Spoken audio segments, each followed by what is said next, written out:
motherfucker. I'm a mean motherfucker. Who don't take no shit. I don't take no shit. Well, you ever watch Fleckus? Dude, Fleckus is fucking incredible. I love them. Yeah. The best new podcast of all time. Yeah. Yeah. I liked him back during like the Trump 1.0 days when he would go out with like a wooden spoon and like a road mic. Fleckus just, like, on the street, Fleckus. Yes. I mean, that's how they got their intro was, and we could start it now. That's how Fleckus got their intro was, going on the street, talking to people, and just basically catching people saying the dumbest shit you've ever heard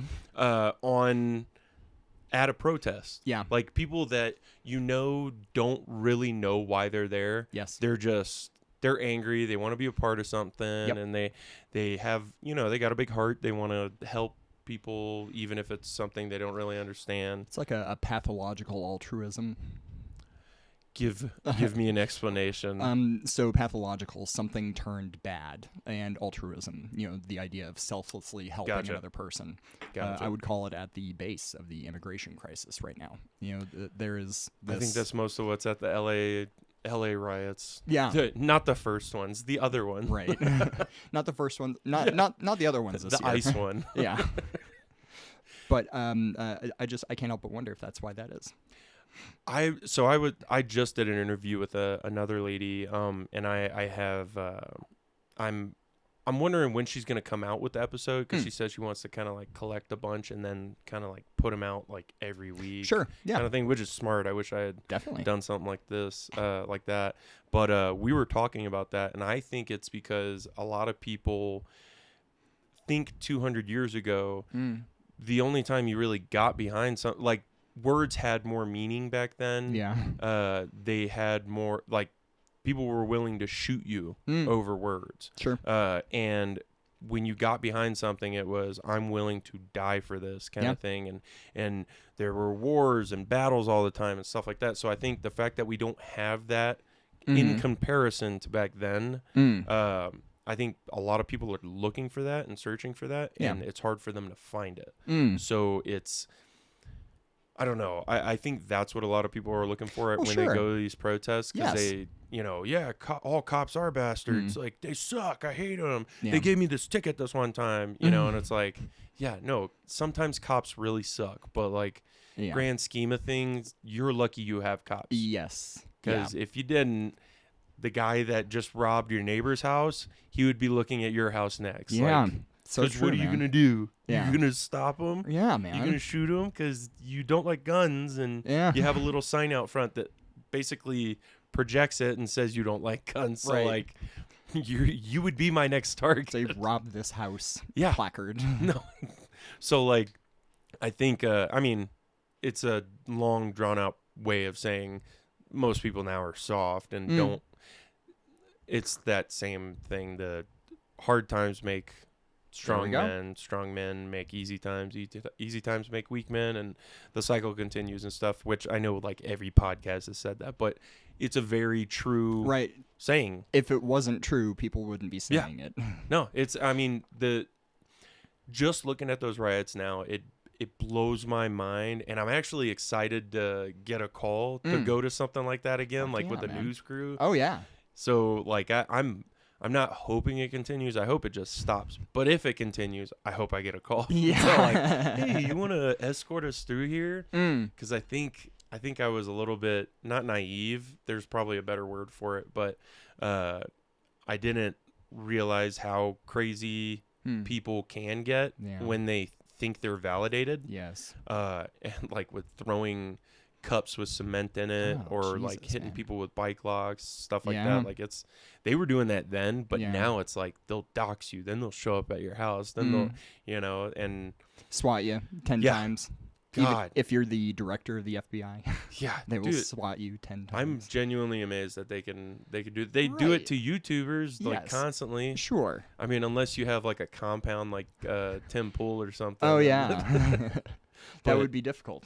Yeah. No. So how have you been, man? It's been a minute. Good. Yeah.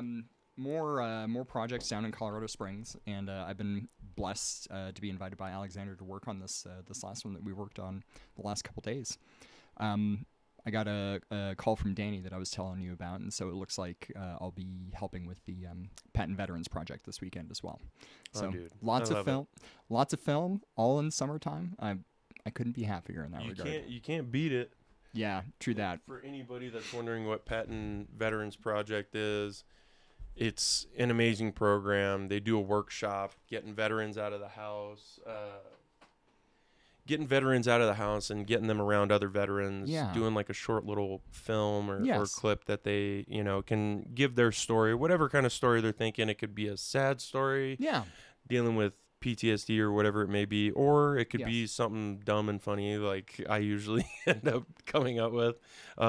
So it's definitely something to check out. The film festival certainly needs those too, because if every one of them, is about veteran suicide, and maybe I shouldn't say this in this way, because I certainly don't want to discourage anybody watching from telling that story if they have that story to tell. But it's just it can be very dark, and so having veterans who attend these things and bring a little levity to it, or want to show some of the absurdness of military life, because there are points in which it is absolutely absurd. Oh, yeah. And I mean, most of my military career was farting dick jokes. Yeah. So. Right. Yeah. And those can get you in trouble in the civilian world after things.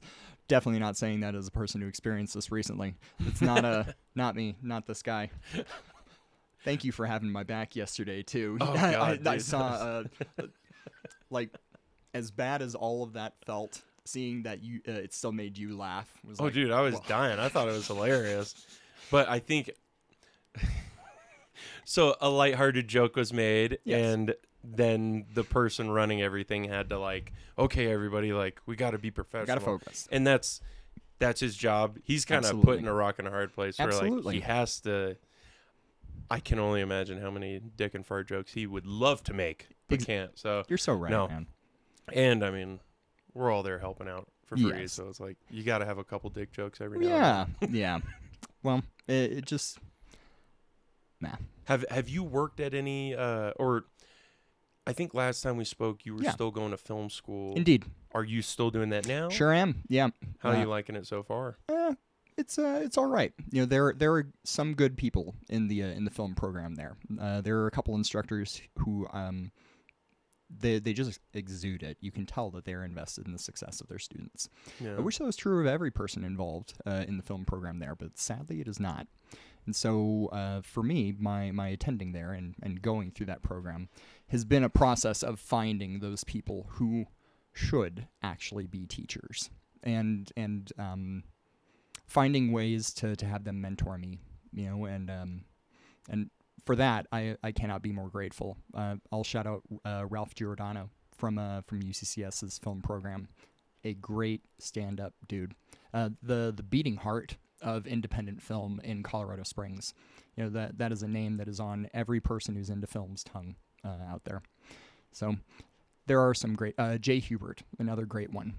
Truly dedicated to the craft of film and pushing you to produce your best work. And some people can't handle that well. Some there's something about the creative field that it is a softer and gentler human constitution. And so with that, knowing how to motivate a person like that, how to prod them to produce their best work, like that, in my view, that is a science in and of itself. And Jay does that masterfully. Ralph as well. With film school, is it a lot? So with a lot of those schools I've had to do or gotten to do, I love going to school, especially if the VA is going to pay for it. Hell yeah. Is it a lot of prereq stuff where you have to do a bunch of BS classes before you get to do the fun ones that you like doing? Or is it kind of just all-encompassing, interesting new stuff that you have to know to do film? Mm-hmm. Or is it like, oh, yeah, by the way, I got to do a psychology class and like all that? I suspect it is more of the former than the latter. And I my experience of going to college, which has occurred over the course of 20 years, like the prerequisites and all the classes required for the program I have accomplished in the intervening decades. And so when it finally came time, to like start the program there, thankfully I had my prereqs done. But to answer your question directly, I think it is as you've surmised. There are some prerequisite requirements before you can really start getting into it in earnest, and doubly so for the actual film classes themselves. Okay. Is it in? With a lot of those big schools, there will be something towards the end where it's more of a who you know kind of thing. Yeah. Have you found that to be Sure. in film school? Like Oh, after yeah. you leave, oh man, I really need some work, because you got a lot of these like people getting out with degrees that might not really serve them Sure. after they get out. Do you think it helps a lot of people in film, or do you think it's a who you know, and when you leave that college or the film school, does it is there somebody there saying, hey, here's a list of all the cool people you can know and I'll get you in touch with them? And Yeah, what you've described is certainly a large component of this school. So the film program is through the innovation program at UCCS, and I will say the innovation program has found a very clever way to address what you're talking about, because you could not be more right. In the creative profession, it's about who you know, not necessarily what you know. right. And so in the film program, they have they call it senior capstone, and it's where you make a short film, and it's the onus is pretty much on you, to build your crew, and it's designed to be that way, so that you can pick and choose who you'd like to be there, who you think would work best with you. And so I have that coming up. That will be the end of this next year for me. Nice. Yeah, and Then you'll be done with school? Yeah.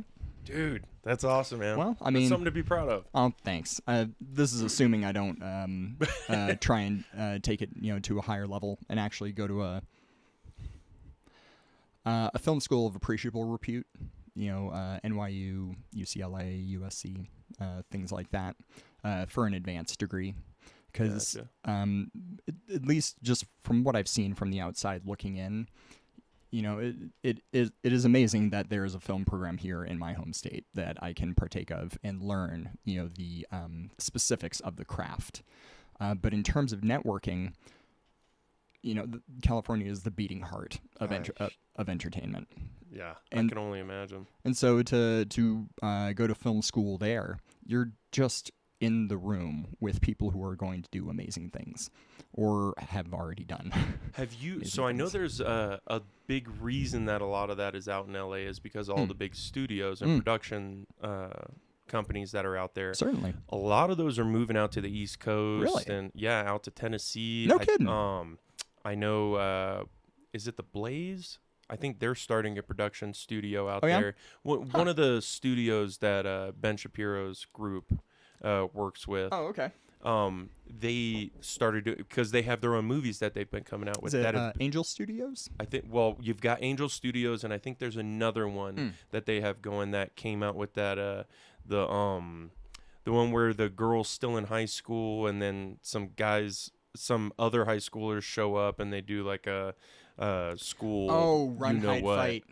Yes. Yes, yeah. that one, Yeah. which was a good film. Oh, right on. For the amount of money that it wasn't like a James Cameron level Well, sure. production Yeah. money kind of thing, Those are but billion-dollar movies. seriously, but just with what they had there, they did amazing with that movie. How great. Yeah. It is refreshing to me to see, just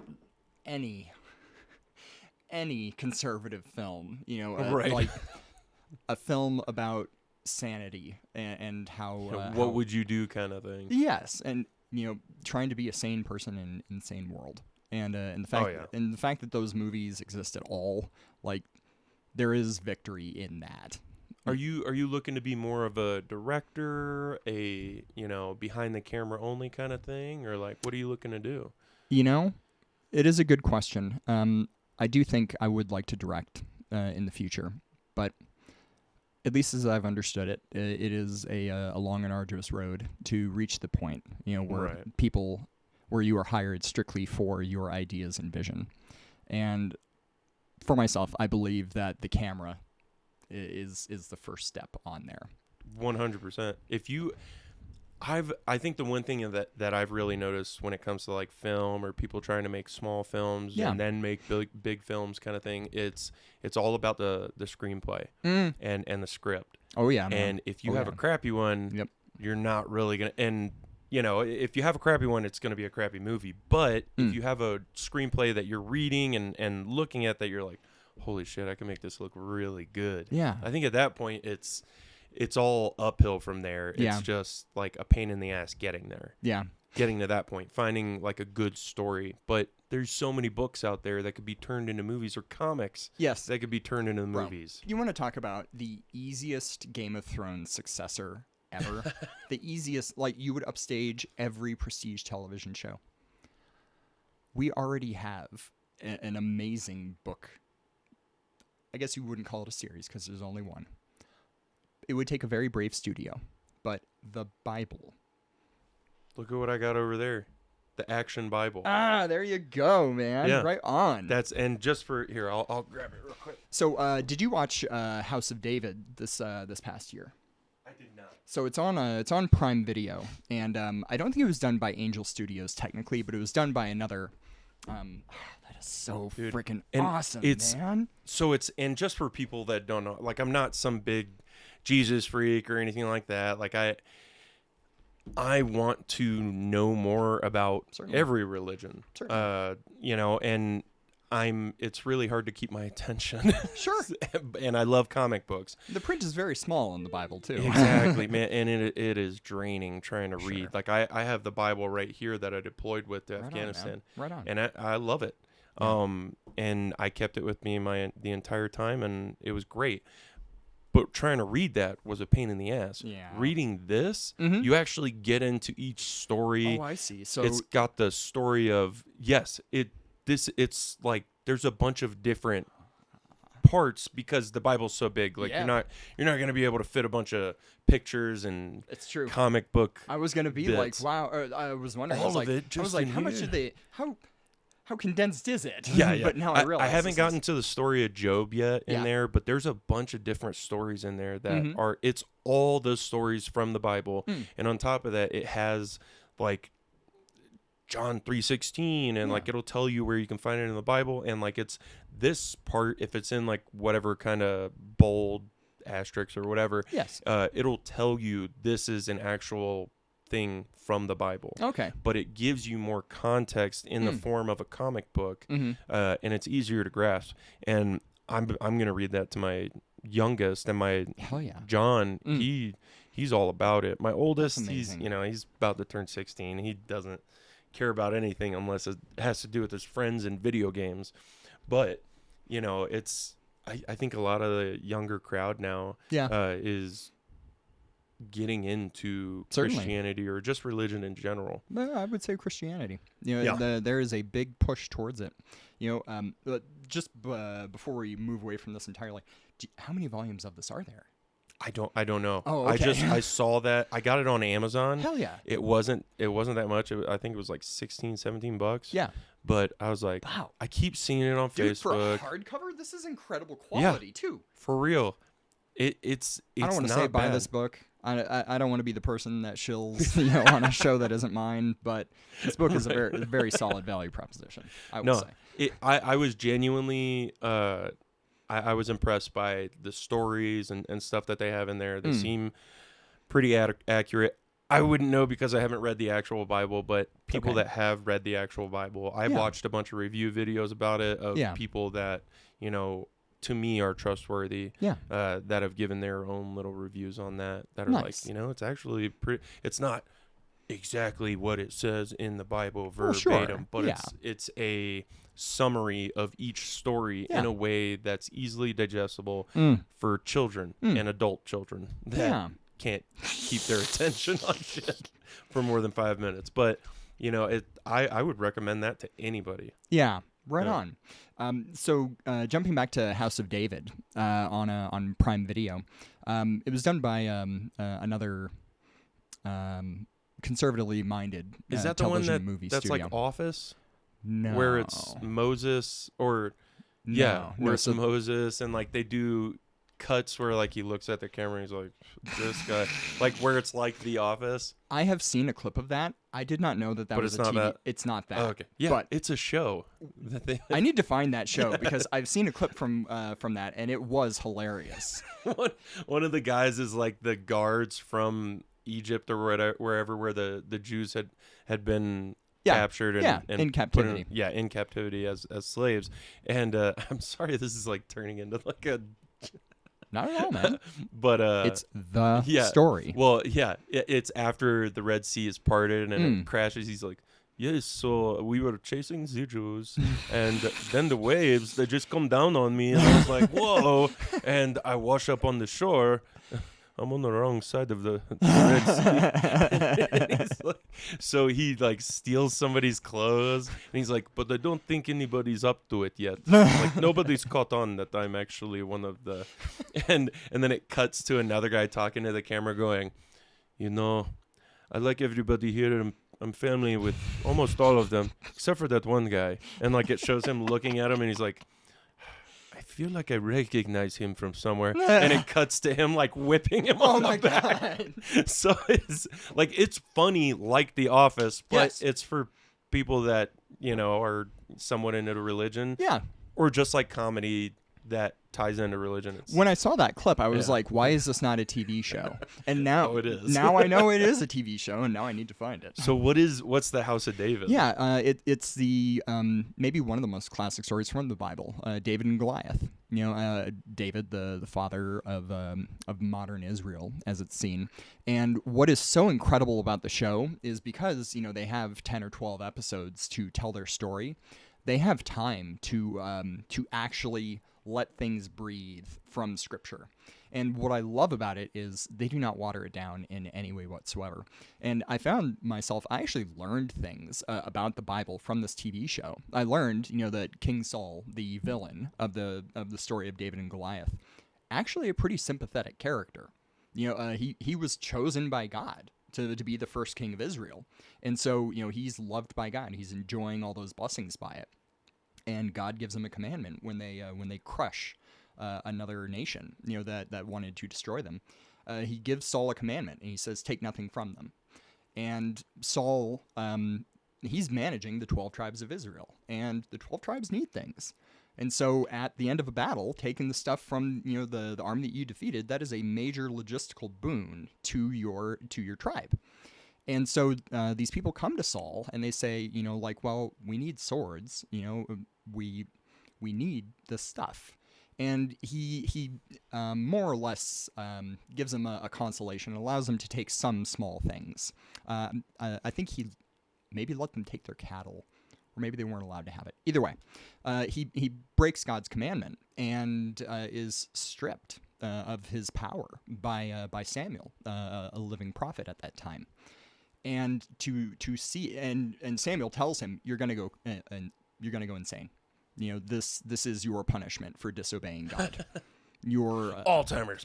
Yes, you will dementia. You will succumb to madness. Oh man. And you watch Saul endure that, and seeing, you know, this man torn by this, you know, this man who is a king of people, and those people have needs, and I think in our minds in the West, the 12 tribes of Israel are such a monolithic thing. They're practically a country in and of themselves, but they are actually disparate groups.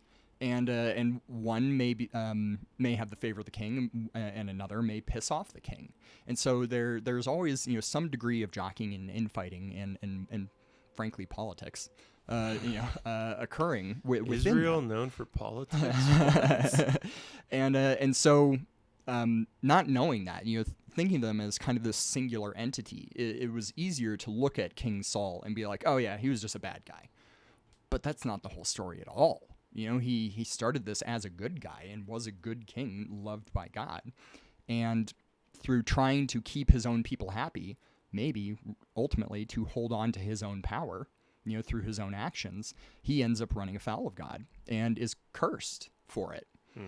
And to me, that is a very sympathetic character. Is this the show where it follows Jesus through a couple of the So, episodes, or is that a different one I'm thinking of where he's grabbing a whip and he's flipping a table? That's The Chosen. Okay, thank Yeah. you. Sorry. Yeah. Which, like you said, there's so many different things putting movies and shows like this together. Yeah. I'm genuinely excited for the one I think Mel Gibson's coming out Oh, with, dude. where it's supposed to be Please, Mel. how the Bible, Please. right? Faster. How the Bible tells you what hell is supposed to be like, and the story of angels and demons fighting.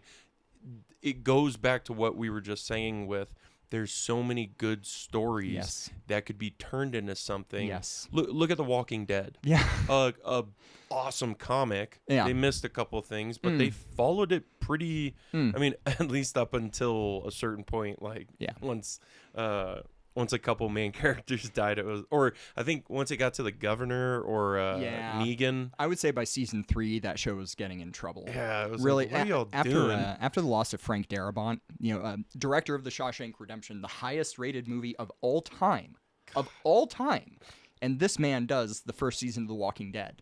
And on season 2, I didn't know that. Yes, that is why the first season of The Walking Dead is it's prestige television. It was amazing. And then season 2 comes around, contracts are up for renegotiation, and AMC decides Frank Darabont, maybe not that critical to this process. Idiot. And so they're shooting episode 1. They are halfway through shooting episode 1, and they fire his ass.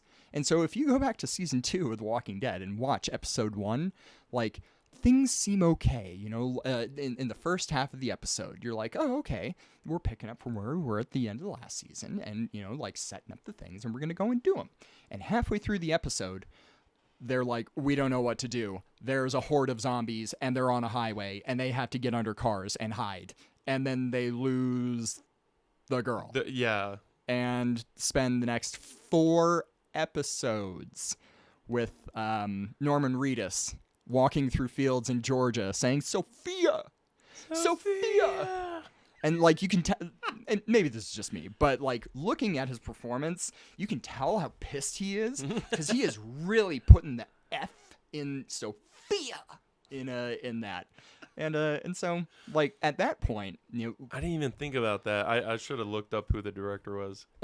Dude, when that thing came out, first season, I was all about. I was waiting for the next episodes because I was in the Army at the time. Yeah. Like, and I think once those episodes started coming out, like right when it showed that, what was what's his face name, the other cop, not the Shane. Yeah. Once it showed him nailing Lori. Yeah. What was the main character's name? Oh my god. Not his son Carl. Was, yeah, I was just That's about to all say, I keep that was hearing Carl. in it. The actor's name is Andrew Lincoln. Oh. Where's your mom, Carl? Cooper? No, that's Interstellar. Oh, it's gonna kill us. No, this is killing me. I will solve this. But once I saw that, I was hooked. You could not get me to not want to watch the next episode because I was like, that fucking whore.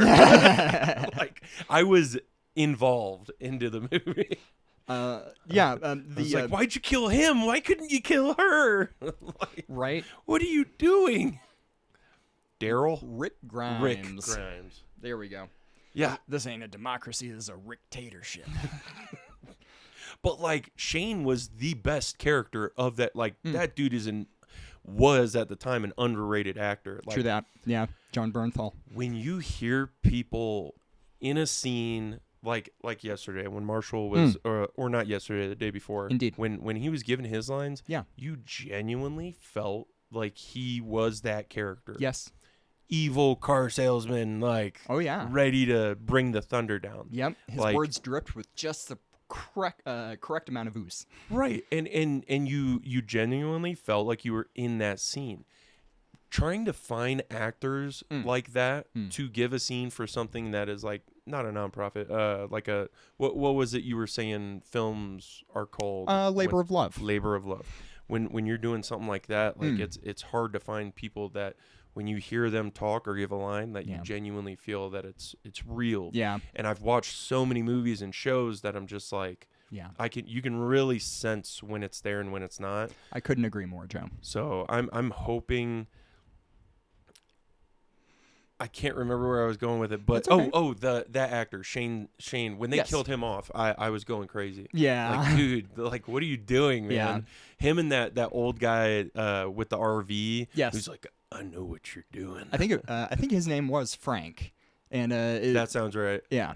Yeah, but when he starts catching on, that I don't think he had caught on. He caught on that he was just a good guy willing to do bad things, but he hadn't caught on that he had been nailing Rick Lori. Grimes' wife.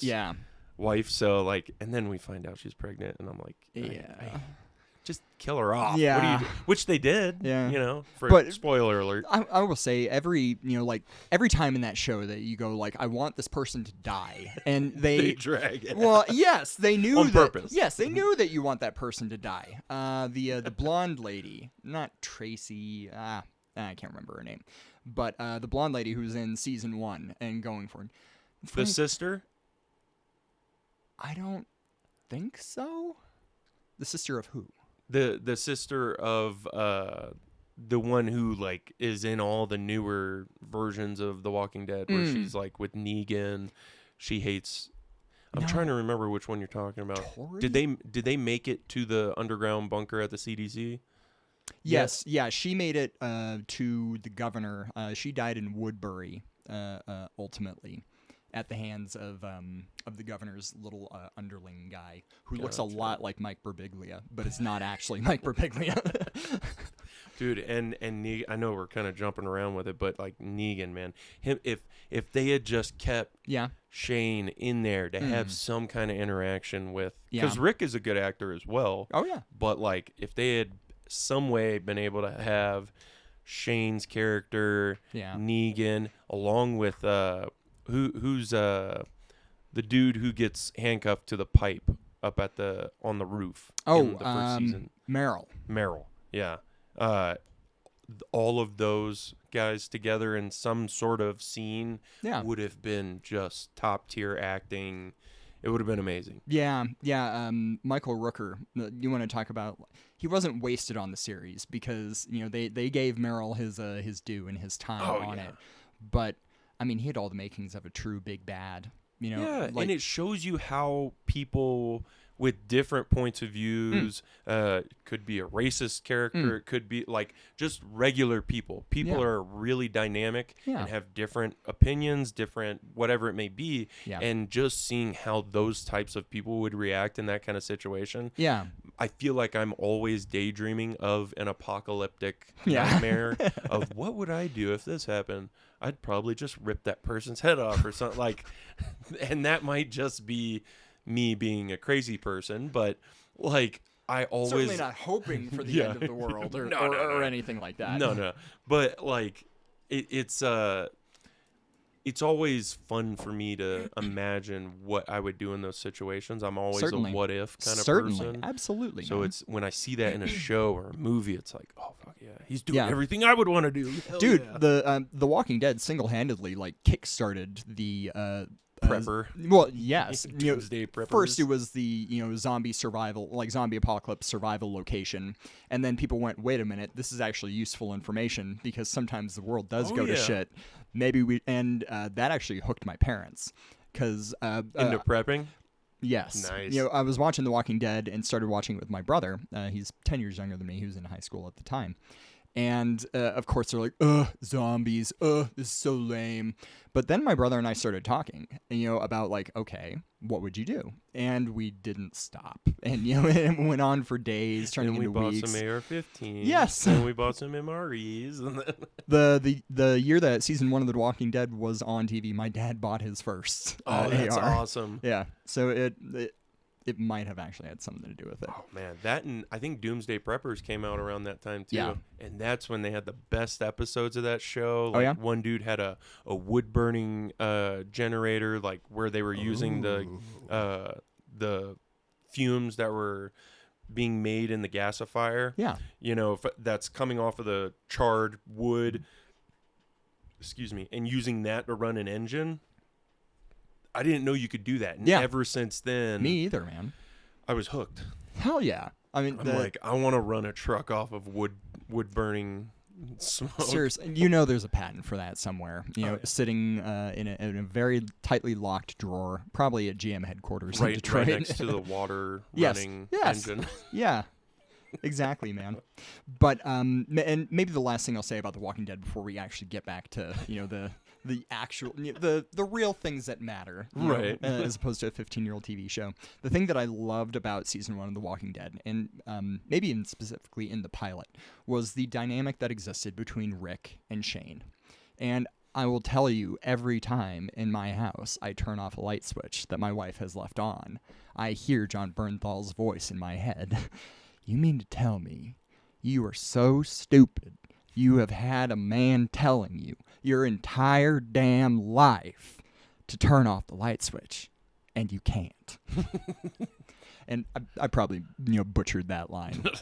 Yeah, I was hooked. But every time, and they just had such a great dynamic. There's a scene of them, the two of them felt like they were friends. Yes, precisely, and that might go back to what you were talking about, about the authenticity of acting. Yeah. What makes a scene feel authentic. What scene were you about to say? The scene where they're both sitting in the car. Just when they were in uniforms before. Yes. Gotcha. Yes. Just before it all goes down, I was like, could I just get a show of this? This is pretty incredible. I felt a similar way about that movie End of Watch. With Jake Gyllenhaal and Michael Pena. Good. Oh yeah, their conversations in that was hilarious. Maybe before that movie Warfare this past year, maybe that film most accurately captured, what is brotherhood in the military like. It's like this. You do extremely dangerous things and you make fun of each other the entire time. Nothing but fart jokes and dick jokes. Seriously, yeah. No, I love it, man. It really varies when it comes to a lot of those movies, and you never know what you're going to get because it could be spoiled by either the director or the writers or whatever it may be. But, I mean, first season or two of The Walking Dead was amazing. Yeah. And I'm really happy for the actor that plays Shane. Yeah. Because he is boomed. He's everywhere. He was in that new movie, Amateur. Oh, really? Amateur. Oh, yeah. Yeah. Rami Malek. Yeah. What's movie? The guy who plays Morpheus is in it as well. Lawrence Fishburne. Yes, he's in it. It's a good movie. Really? And okay. it's kind of the same kind of thing where it can put you in that situation of what would I do? I mean, I'm not a super badass kung fu spy that can like karate chop people and knock them out. Yeah. Like, what would I do? Yeah. Would I have the heart to be able to pull the trigger on the guy that murdered my family, my wife or whatever? Like. Me personally, I'm a psychopath. Like I tell my wife all the time, like you can't die on me because if you do, like, the country will have trouble. I will become John Wick in this scenario. Except I just take out corrupt politicians and like evil people. Like that would be what else would I have time to do if I don't have my family? Live for, at that point. Yeah, might as well do some good. Let's try and keep places from going to war so that neocons can make money and push us into more wars and for everybody wondering, you should start getting some stock in Halliburton. What was the other KBR? That'd be a good one. It's nuts. Yeah, because I'm wondering what this next year is going to take. Like, you're right, the next 4 years are going to be nuts because you're meeting two separate sides or multiple different sides, but people who don't want a war because we just saw what 20 years of war can do. Yep.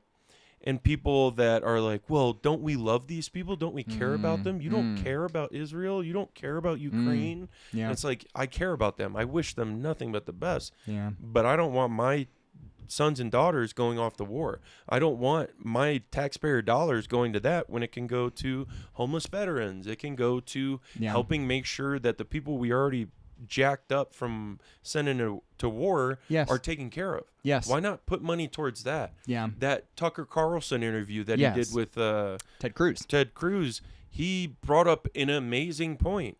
I don't want my money going towards more wars. I want why don't we fix the shit that's already jacked up here in America? Yeah. Why are we fixing this other stuff? Yeah. You know, I think I made that point in that Jubilee episode I was in.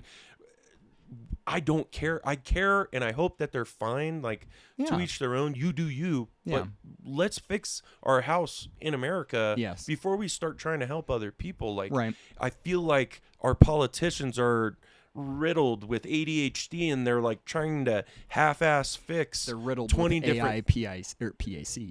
What's that? The pro-Israel special interest group. APAC. Yes. Yeah. Yes. I actually did some jobs for APAC. No. Yeah. Dude, tell me. We did some private security contracts for APAC because it was, I think it was right around 2019, 2020. Nothing crazy with Israel. Well, I mean, for all I remember. Something's always going crazy out there. I think they're always going to be at war with someone, especially anything having to do with Muslims. Sure. I feel like Jews and Muslims are just like, I hate you. I Oil hate and water. you too. Like, it's going to be nonstop. And it's been nonstop for hundreds of thousands of years. Or hundreds of years. It says it in the Bible. I will put enmity between you, the descendants of Isaac and Ishmael. What do you...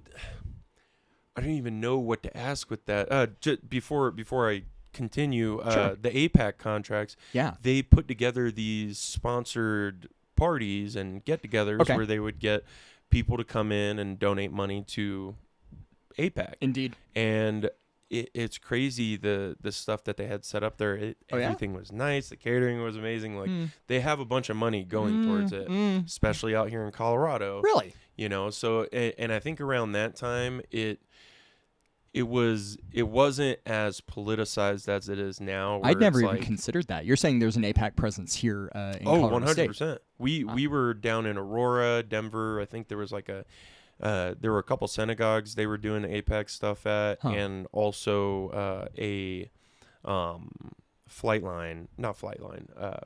We were in a big airport hangar. That they had a nice old-fashioned looking airplane. They had a huge screen. A bunch of rich people showed up. Sure. And they were like, "Give us your money." And they were like, "Okay, well, what do I get?" Like, and I was half-assed paying attention. So like, and I didn't.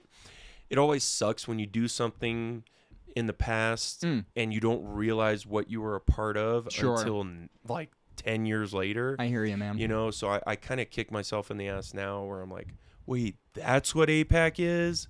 That's what this is? Or not to just like pick on them, but well, no, and I mean ultimately, like, what is their goal? To maintain good relations between America and Israel. An admirable undertaking for them to set their sights on. But the fact of the matter is, America kind of already loves Israel, and kind of has since its founding. You may even be able to take it as far and say that America is responsible for the founding of it. So we've always been kind of intertwined in that way. But 10 years ago, AIPAC was not wielding the level of political control overtly that we now see today. When more and more stuff starts happening in the Middle East, even just in the last week, with all the prelude to World War III in Tehran happening, what this has revealed is just how many politicians are at best ideologically and financially captured. Or bought and paid for? Yes, or at worst, controlled opposition. And, I mean, seeing Steve Bannon himself, come out and advocate for going to war in this, that I still can't square with that. It feels like we're seeing people who have all been in the same room with us, suddenly, like, they change color, right in front of you. And you go, wait, it still sounds like you, it still looks like you. You still believe the same things, but your loyalty is completely different. And it's as if they don't understand the gravity of Israel and Iran fighting each other. Yeah. Like, I'm not saying Iran is some, like, Saudi Arabia level of, like, badassery, money, and, like, military badassness. Sure. Like, I'm not saying that. I'm just saying, like, what do you think happens when we join you side by side to fight Iran? Do you think Iran's going to go, oh, well, we'll only do horrible things to Israel. We won't do anything horrible to America. I'm pretty sure there was just a video of MPs in Iran in Tehran or whatever. Tehran. At a giant assembly Mm-hmm. burning pictures of the American flag and saying death to America. Oh, fucking hell. It's like, and these are the same people that are behind it now going, oh yeah, no, we need to help Israel, like Ted Cruz and all these other people. Yeah. Like, I get it. You want to help them. You don't want bad things to happen. But like, we just got done with 20 years of this BS messing with people in the Middle East. Are the videos of people falling from C5 Galaxies and C17 Globemasters going out of Bagram, are those not fresh enough in people's minds, to already advocate for starting another one? Yeah. And that's of a place that was falling, that was being taken over by ISIS and other groups. Yeah. Like, that's just them. That's not an actual military. Right. Whose presidents or what, I forgot what MPs stands for. Like Minister of Parliament? Prime Minister. But yeah, Minister of Parliament. Thank you. Having the actual people running that country going death to America. Yeah. And I'm going to find that while That's while a little we're different. Talking. Dude, it blows my mind. I'd love to see that clip. MPs. But what are your thoughts on how this whole thing is being handled with Israel and Iran, and what America's being pulled into? Well, I will tell you, there's nothing less than miraculous that the man who sits at 1600 Pennsylvania is who he is today, because I don't know that there is another beating heart on this planet who could solve the unsolvable, who could cut the Gordian knot of this world's history, find a way to make peace between Jew and Muslim. I will say the things that I think Trump has done well on this. We have learned so much of how Trump implements his policy. We've learned, he says wild shit. Maybe he even has no intention of ever doing it, but he wants to get people talking about it and get people thinking that he's doing it. And then while that insanity is going on and people are are freaking out and talking to each other, he actually implements his real policy, which is usually something far more subtle and far more, I don't want to say tame because that makes it sound like it's ineffective, but something far more innocuous than what was actually put forward, when he said whatever it is that he said that set the world on fire. And in this case, I think a great example of that was when asked, what are you going to do about the Middle East, Mr. President? He says, we're going to take it over. We're going to turn Gaza into the Riviera of the Middle East. Open a casino. Yes, and both sides gasp and go, wait a fucking minute. Can we really not solve this? Do you think that's a negotiating tactic where he says outrageous such and such so that, I'm going to build casinos out there. It's going to be the best. When actually all he really wants is these two morons to stop fighting and be able to walk down the street without a bunch of Israelis screaming and yelling at you or a bunch of Muslims screaming and yelling at you. Or McDonald's takeout bag exploding on a bus. You know what I mean? Yes. Here, I got the video right here.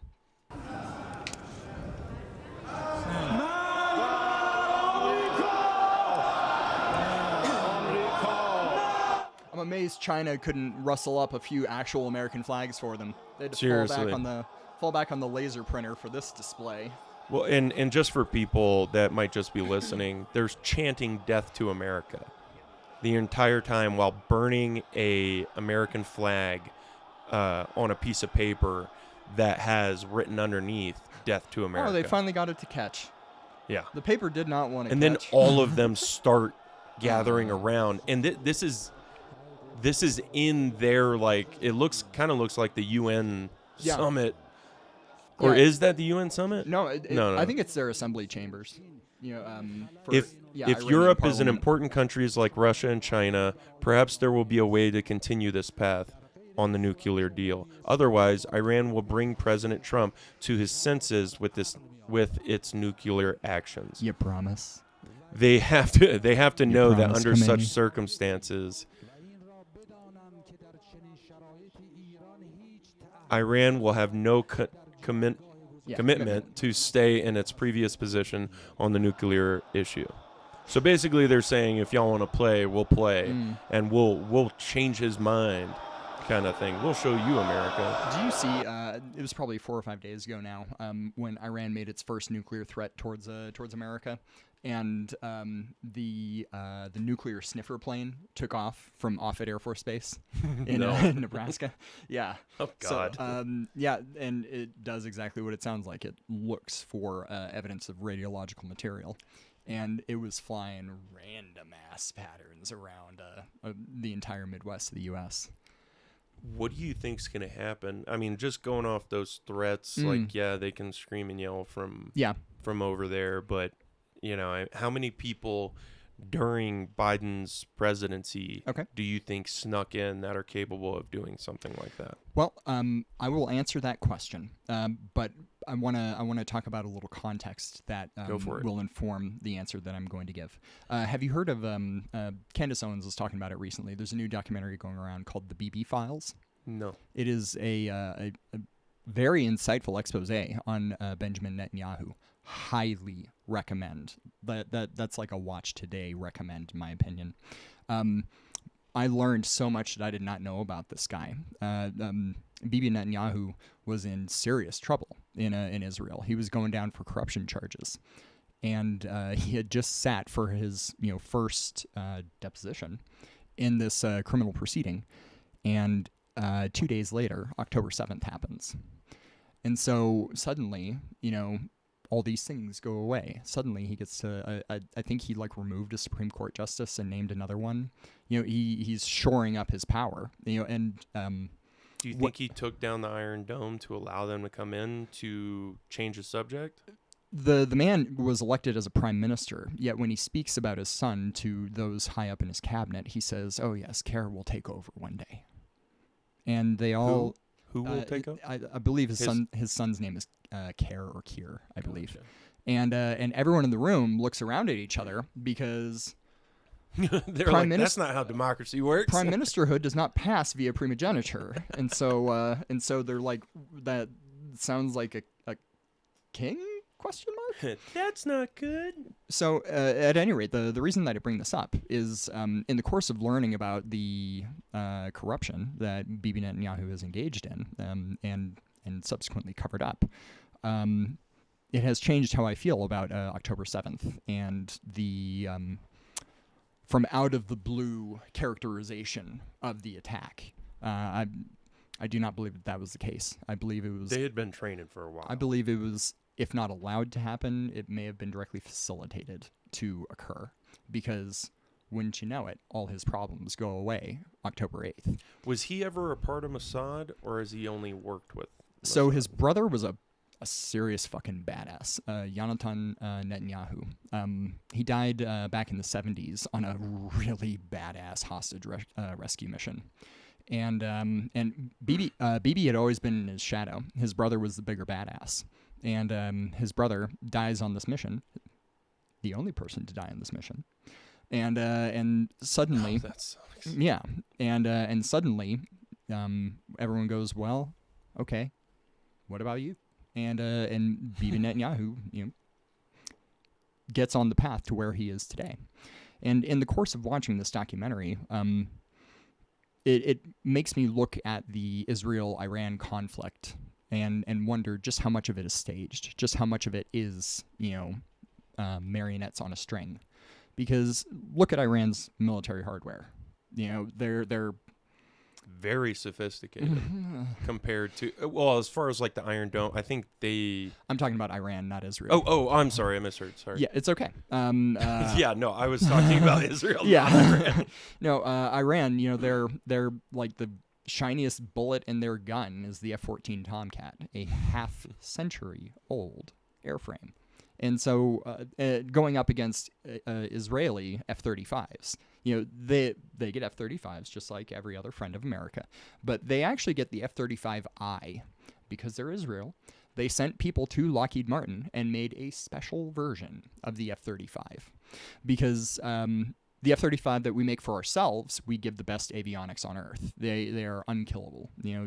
5.5 gen fighter Better aircraft. be. When we sell them to our friends, we make them worse. We give them we give them worse avionics. That's smart. Yeah, we don't want to end we up. make it to where we can catch you. Yes, precisely.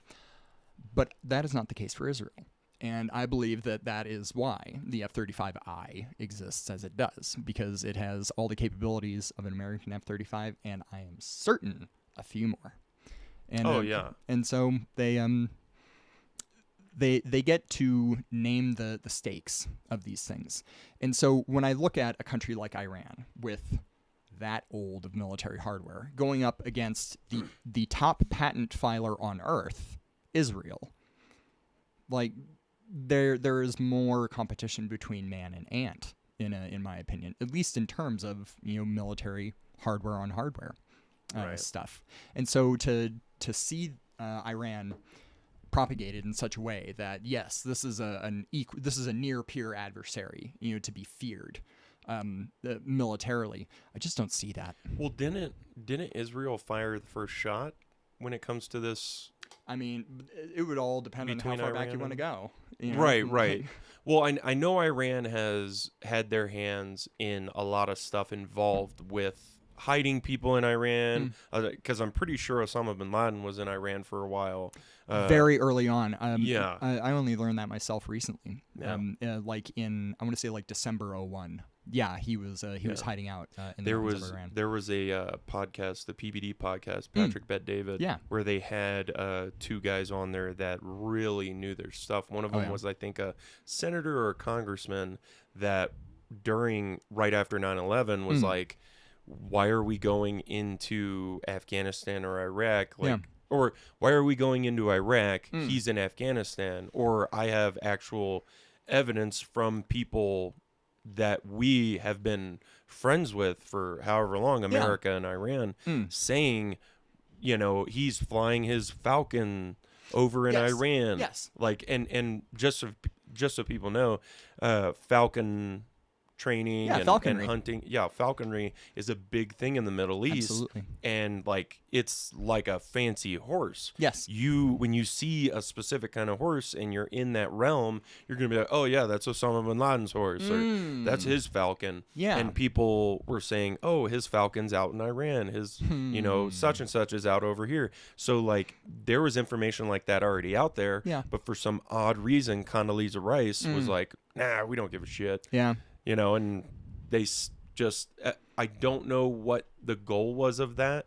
I don't know if it was pushed by other nations or what, but yeah, to go into Iraq and Afghanistan. Yeah, I think it had to do when we could have ended it. Yeah, I think it had to do with the Taliban in Afghanistan, and I think also Dick Cheney saw a prime opportunity for nation building with Afghanistan. I mean, it doesn't matter that he had stock in Halliburton. And stuff, he owned it, didn't he? He was on the board. Yeah, I was being facetious. Yes, right, indeed. Yeah, no, he's kind of a turd, and I only say that from the position of a soldier. Sure. It infuriates me when I hear people now talking about war, when it's like, dude, do you not remember? Were you asleep for the past 20-something years? What are we doing? Yeah. It's not your son that you're sending over there. Yeah. It's my son.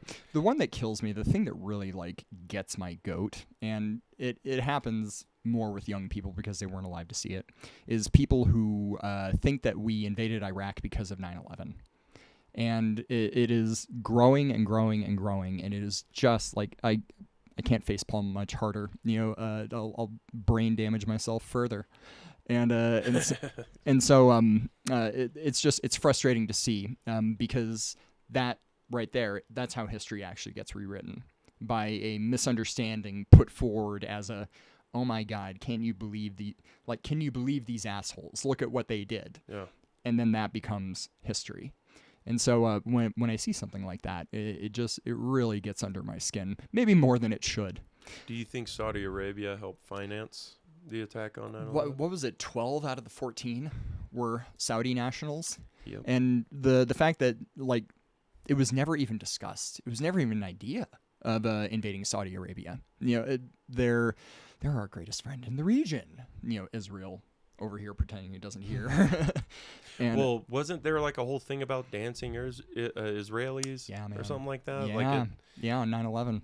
Yeah, I think there's a lot more to it, and I know that there's some really good documentaries coming out and reports that specifically involve the guys that I was just talking about that were on the PVD podcast. Right on. That are involved with Hell that. I really think we need something better than the 9/11 commission. That was complete horseshit. It is. And it was a disgrace. It is. And assault to everybody that died, everybody that was involved, everybody that has suffered since 9/11. Yes. And what really sucks is the generations now that are they're just turning 18, right? Have no clue the amount of impact. It's like what Pearl Harbor was to us. Absolutely. You know what I mean? Absolutely. It's like, oh yeah, that's horrible. I remember learning that at school. Yeah. It's like, but when you're seeing it on the TV and in elementary school, it hits a little bit harder and it causes more frustration when you're here now. Like, what the hell are we doing? Why are we joining Israel in this war? I'm going to hold off because I could go off for about 25 minutes on exactly that right there. And so I won't do that to this podcast. But what I would like to jump back to when you were talking about Osama bin Laden and his whereabouts after 9/11 and the opportunities to get the man that existed before it, there's an incredible book out there called Dereliction of Duty. And it was written by a guy named, I want to say Buzz Patterson. And Buzz Patterson served both terms in the Clinton White House. And he was the chief Air Force aide to Bill Clinton. That means he had the nuclear codes handcuffed to the briefcase in his hand. And that was his job for the man's presidency. And so he's in the room, every time Bill Clinton is talking to the CIA or NSA or Navy SEALs or Delta Force. And so he is privy to knowing, about Osama bin Laden's whereabouts. And he wrote this book after 9/11, and titled it Dereliction of Duty, because Bill Clinton had no less than 3 chances to get Osama bin Laden and either refused to. In one case, he refused. In the other 2, he was unreachable in his office, once on Air Force One and once in the Oval Office. Him and a female staffer. In the case of Air Force One, a flight attendant. So Slick Willie is busy getting his dick sucked while the architect of the downfall of Western civilization is allowed to continue completely unopposed, completely unobstructed. And there was, I believe it was the Air Force One case, the sniper had him in the crosshairs and is radioing for approval. And they say, we have to call the president. And unreachable. Yeah. So, yeah, I mean... I think they talk about that in that episode I'm talking about. It's which episode? It's the PBD podcast, yes. Kurt Weldon. Okay. And it's the 9/11 Commission was a fraud is the title of it. Mm-hmm. Kurt C-U-R-T Weldon exposes CIA cover-up, able danger, and deleted evidence. Hell yeah. And this guy congressman. He was a congressman. That's right on. And Lieutenant Colonel Tony Schaefer. He's a Army intel officer, and yeah, they had a third guy, Major Eric Kleinsmith. Yeah. Kleinsmith. They talk about all this 9/11 information that was suppressed around that time, and I mean, dude, the podcast itself, the entire episode, like I was on I think we were driving back from Iowa. Yeah. It was an amazing listen just because it's like, this is shit that I didn't even know was a thing. Yeah. So it's it's ignorance that I think is going to get us in ignorance of history that's going to get us into this war with Iran and Israel. Yes. And people are afterwards are going to be like, man, if only we had known it was a bunch of bullshit. Right. It's like, dude, we knew. Everyone was screaming it from the mountaintops, and instead we're listening to people that are conservative and people that are, basically neocons Yeah. that want war. They're war hawks. They have no problem sending other people's women and children, and they're hiding behind, well, we have to back Israel. We have to protect them. And it's like, I look at it the same way I look at Ukraine and Russia. Like, it sucks. Yeah. But you do you. Don't send my children. Don't send my money. Yeah. As a taxpayer, Like Ukraine and Russia, looking at a map, obviously. The Ukraine is a younger country than either of us. We are both older than the idea of Ukraine as a separate country. And yet, because it has been functionally our entire lives, there's this belief held in the West that no, they're not ethnically Russian. They just speak Russian. They just look Russian. They just are ethnically Russian. And so they made it to where they weren't allowed to speak Russian after a lot of the political bullshit that they had going on in the 90s. It makes one wonder, what is the interest? Why? Why would we topple a democratic election in 2014? What is the actual fixation of the West on Ukraine? Maybe Hunter Biden knows the answer to that question. I don't know. Well, but hot damn! Within that time, that I always son think of a of that. bitch. Yeah, I always think of that Biden video where it's like, dude, you're talking about kicking out a guy that was investigating Ukraine and the politics out there, along with your son. He is mushing the world's face in it because he believes it too stupid to actually know what he is doing. Well, Ted Cruz was trying to do that with the interview they just had. Really? Yeah, he was talking about, I'm pretty sure, I could be talking out of my ass, but Ted Cruz was downplaying why Russia invaded Ukraine. And he's like, oh, yeah, they just did it because he believes that Ukraine should be a part of Russia. Yeah. And Tucker Carlson was like, you don't think it has anything to do with us trying to manipulate their politics and get people to protest and taking out some of their political leaders? You don't think it has anything to do with that? The deal that they did with Ukraine and NATO and or between Ukraine and Russia, saying that they wouldn't join NATO and they wouldn't push all this stuff even further. Yep. And then they do, and Russia's like, all right, we can play this game. Yeah, and we pretend, the line from our media is, this is a war of Russian aggression. Yeah. I'm like, and I'm not trying to be like sympathetic to Russia. I'm not. No, of course not. we still have to stop those damn Ruskies. Yep. That being said, we don't need to be involved in wars that don't have anything to do with us in the sense of like sending our children. Yeah, if not for Ukraine, being spun off at the end of the Cold War, this would be at best, at biggest, a civil war. And in truth, I think a lot of them do want to join Russia. I think it is Western propaganda that has convinced them, that like, no, you're not Russian. Well, they're not going to hold an election. Wow. Well, Ukraine's not going to hold an election until after the war. Because it's wartime. We can't do that. Yeah.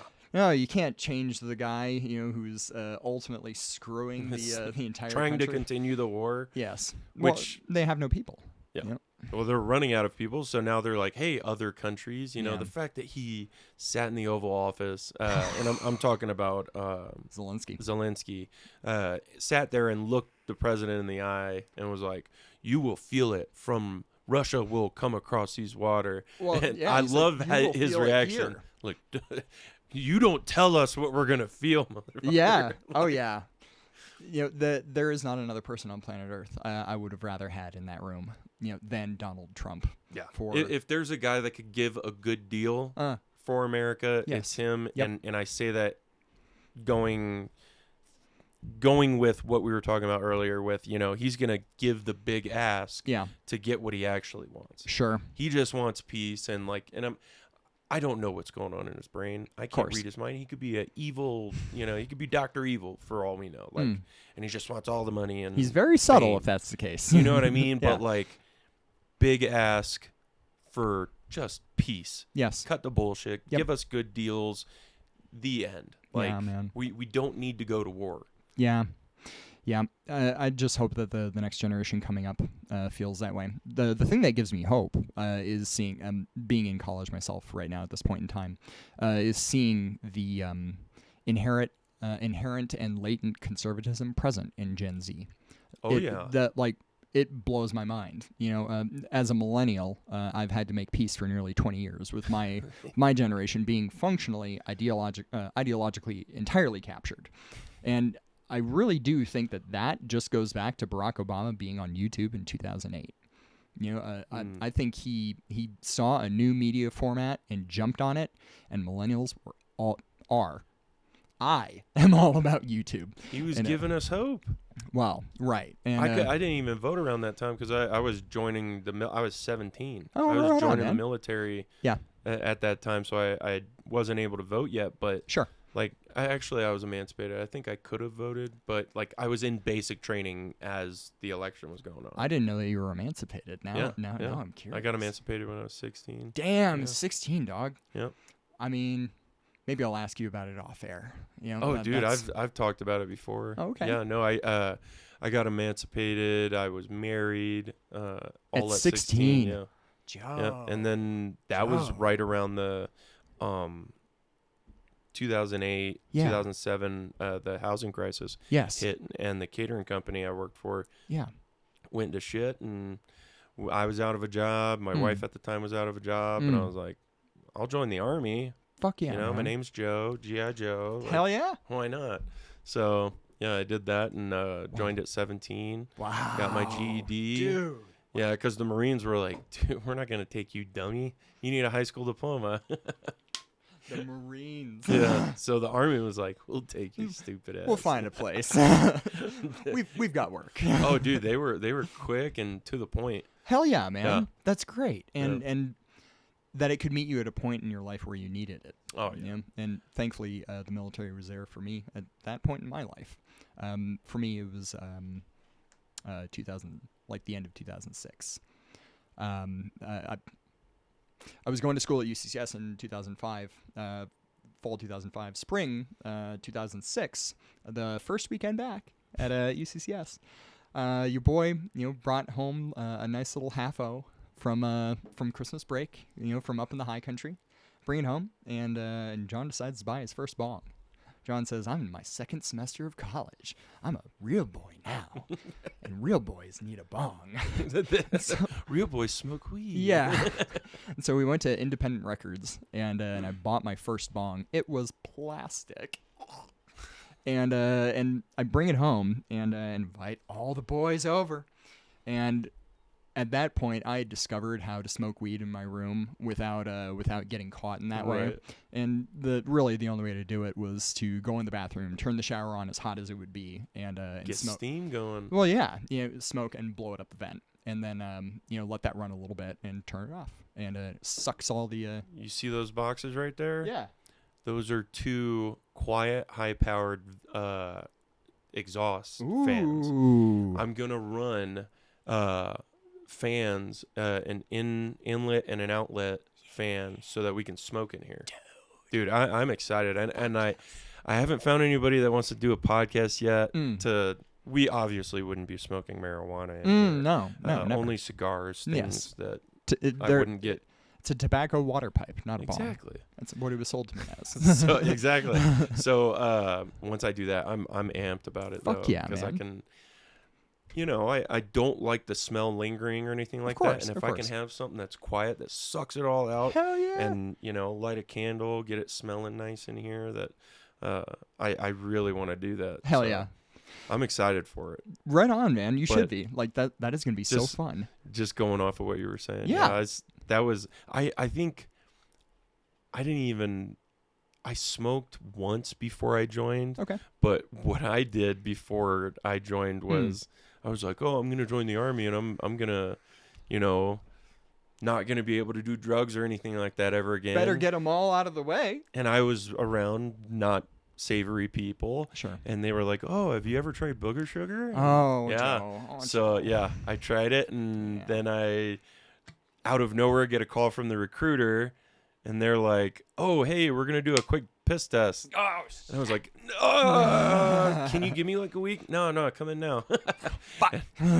Thankfully, she was a awesome sergeant first class. She was like, what the hell? And I was like, I just, I'm you going took the in and I'm not test. going to.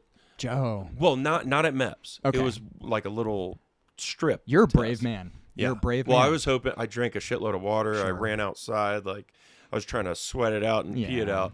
Yeah. And she was like, what the hell? And I was like, I'm sorry. I just, like, I was 16. Yes. And I had to wait till I was 17 to go. So I had like 2 or 3 months. Yeah. Before I was supposed to go. She was like, well, don't do this ever again. Like, you're an idiot. Yeah. I'm like, I'm really sorry. I don't want to mess this up. Yes. Like, I thought you weren't going to do this for like another month or 2. Yeah. I thought I had time. She was like, no, I do this specifically because of morons like you. This is why I do this. Yes. This is precisely why we do this. But she's like, thank God you did it now. Like, because when you go to MEPS, if you do that at MEPS, you're screwed. Oh, yeah. So, like, I just, ever since then, I was like, oh, fuck, all right. And I went straight and narrow after that because, like, it was it's not like I was running around just doing rails and, like, smoking weed and, like. It wasn't your identity. Exactly. And I had grown up around drug addicts and people in sobriety. So, like, I knew what drugs could do. Sure. So, like, all I'm thinking is, oh, I'll have fun one night, and that's the end of it. Yeah. And it ended up biting me at that point. But afterwards, I was like, well, now I know what not to do forever. True that, Joe. At least until I got out of the Army. And no, I'm just kidding. It definitely, put the boot to my ass. So. Yeah. But you were talking about getting your bong. Oh, yeah. Yeah, so I invited all the boys over, and I was feeling confident at this point. I was like, we don't need to smoke in the bathroom. I'll just open the window. And we take one rip from it. I take the inaugural rip from it. And that was fucking it, dude. Like the cops came in. And, No. Oh yeah. And the fucking RA had walked by and been like, I smell. Oh, it was on college campus? Oh yeah, it was in the dorms. No. Damn. Yeah. And so we hid the bong in the closet, and like it was still smoking. I think it was still cherried when we put it in there. Oh God. And the cops, of course, want to do a search, and they open it and find the still smoking bong in there. And, they ask, all right, whose is it? I'm like, well, it's my fucking room. So I jumped on that hand grenade.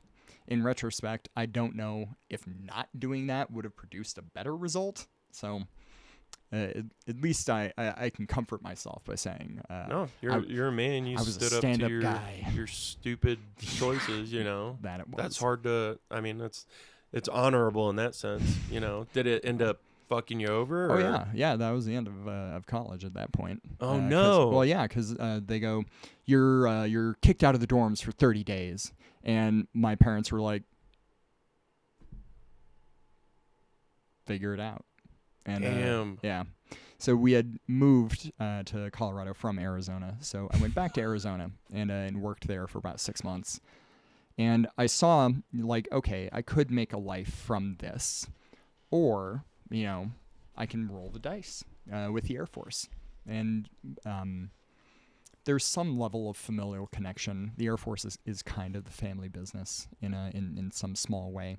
And so I was like, and there is that too. So it could make it just that little bit nicer. So ultimately, history shows which choice I made in that regard. But I don't even remember how we got on this topic of maybe it was just me talking about smoking weed. Oh, and, yeah, no, it was getting fucked over by it. Just making dumb decisions when you're young. Everybody does it, and I that's why I love doing this, and that's why I did that first episode where I just talk about all the stupid shit I've done throughout my life. Really? So at no point anyone can talk shit. It's like, dude, I already did it to myself on film, recorded, like, game on. You want to talk? You want to shame me? All right, shame me. I'll to go do it to myself. Yeah. No, don't watch it, though. I feel like I need to go watch Joe Canson episode 1. God. Yeah. I've made a lot of stupid decisions throughout my life, and I know I've grown. Knock on wood, I've grown as a man since then. Certainly. But like, it's just proof that everything that happens in a child's life will dictate what kind of man they become. And if you don't run into the right kind of people throughout that time and learn the right kind of lessons in a safe way, that instead of and then I hung out with all those drug addicts and I just so happened to get pulled over in a car with them and they just so happened to blame me for like just dumb stuff like that didn't happen to me. I'm just giving an example, but like, I hear you. I put myself in situations like that could have ended in a really bad way. Sure. So like being able to, there we go. Okay. Sorry. Oh. It had shut. It's okay. I had been lucky in that sense my entire childhood and into adulthood, joining the Army, with making stupid decisions. It was in an atmosphere that allowed me to make those decisions and like get away by the skin of my teeth. Yeah. You know what I mean? Okay. Compared to other people that make the same dumb decisions that I do, that just so happen to meet the asshole cop, just so happen to, put themselves in that situation in a way that like they get hurt. Yeah. Or, just the court system. Once you get into the court system and they get their claws into you, you really need to hope that you can get yourself out, and you need to be around the right people and change your surroundings. Yeah, man. Because if you stick around shitbags, you're going to become a shitbag. Oh, You're going to make shitbag decisions and it's going to ruin your life. There's a saying that the more time goes on, the more I love the truth of it. What you behold is what you become. What you do becomes what you are, and that's good. Yeah, it can be amazing, and it can also be terrifying in that. And I had that realization after working in the hospital, and seeing the person that I became. I became a healthcare person. I spoke in healthcare language. You best believe my parents loved that. They got to make believe in their mind that I was a doctor or something. And he's a good person. Yeah, yeah. And I realized that in that moment. I was like, wait a minute. Whatever it is that I do, that is the person that I become. In spite of all of my efforts. And so when I chose film, it really was after a long consideration of like, what do I actually give a shit about? And the answer was film and movies, because when I was on the unit at 2 a.m., watching a baby's heart rate go down, it was movies I was talking about with the doctors there, and maybe seeing that as research into the direction for my life. Maybe that was the greatest piece of clarity to come from COVID. But you were talking about decisions and an indecision later, and I see an amazing segue there, because you want to talk about indecision. Can we talk about the least interesting 6 months in a revenge presidency ever? Right. You get Dan Bongino and Kash Patel. Oh God. Not just people who like wrote a book and have complex feelings about the FBI. They were the spokespeople for this anti-FBI movement. Conspiracy theories. Look at what they're hiding from us. We don't know what's going on. Yes. Epstein killed himself or didn't kill himself, and that was a very disappointing interview that they did. Yes. I love Dan Bongino's videos. He seems like a genuine person. I don't know him, so I wouldn't really be able to give a good gauge on it. Yeah. And Kash Patel seems like a genuine person as well. I've watched a bunch of his interviews. Yes. So I'm stuck between a rock and a hard place of, should I believe these guys or should I not? Well, so there's a quote from Bongino. He said, what was it? Don't trust my promises, trust my results. And we're going like, anytime now, Dan. Anytime. these people were the faces of accountability for the FBI. You know, Yes. the director of the FBI now said that he would close it down and turn it into a museum of the deep state. He would shutter the J. Edgar Hoover building. Not really happening. And instead we get like some weird, you know, like half-cucked, like, oh, we're moving them from the J. Edgar Hoover building to another building, but only temporarily while we do maintenance and restoration or whatever on the J. Edgar Hoover building. It's not going away. They'll be back there they eventually. were going to make that.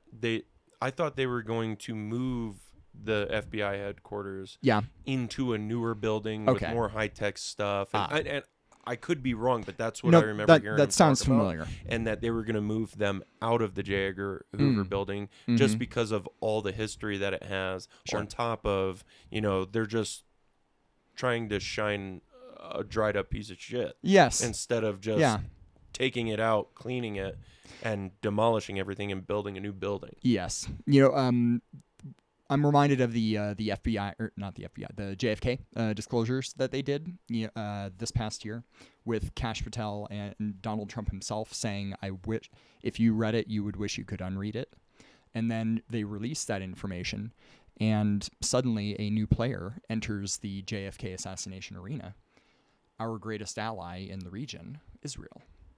JFK had spoken with Ben-Gurion that very morning. Ben-Gurion had been arguing with him for a nuclear power plant and nuclear weapons.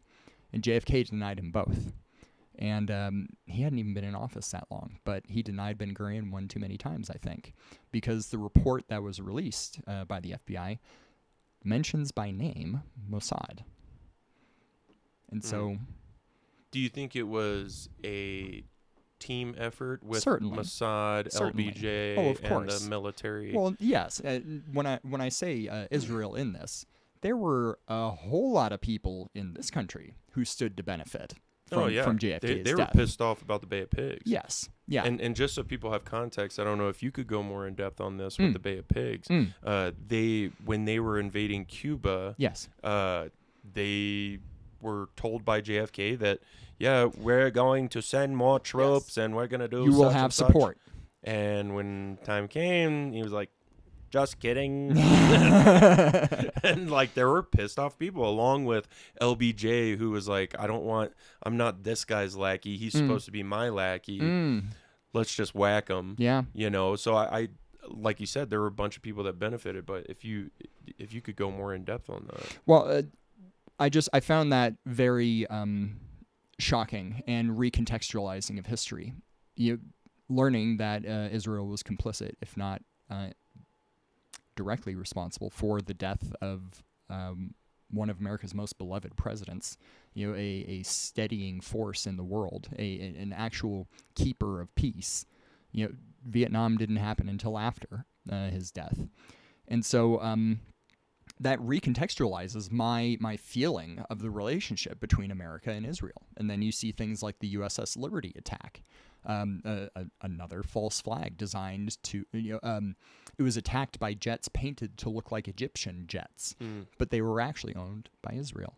And I didn't know that. Yes. And they dropped napalm on this ship for 45 minutes, killed 75 people. I think it was 75.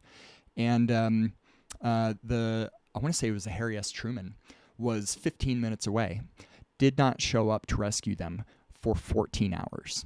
Jeez. Yes. And when was that? This would have been this was like 1968, I want to say. And this was after or before JFK passed? This was after. After, gotcha. And I are you talking about this being the cause of Vietnam? No. I thought that was France and.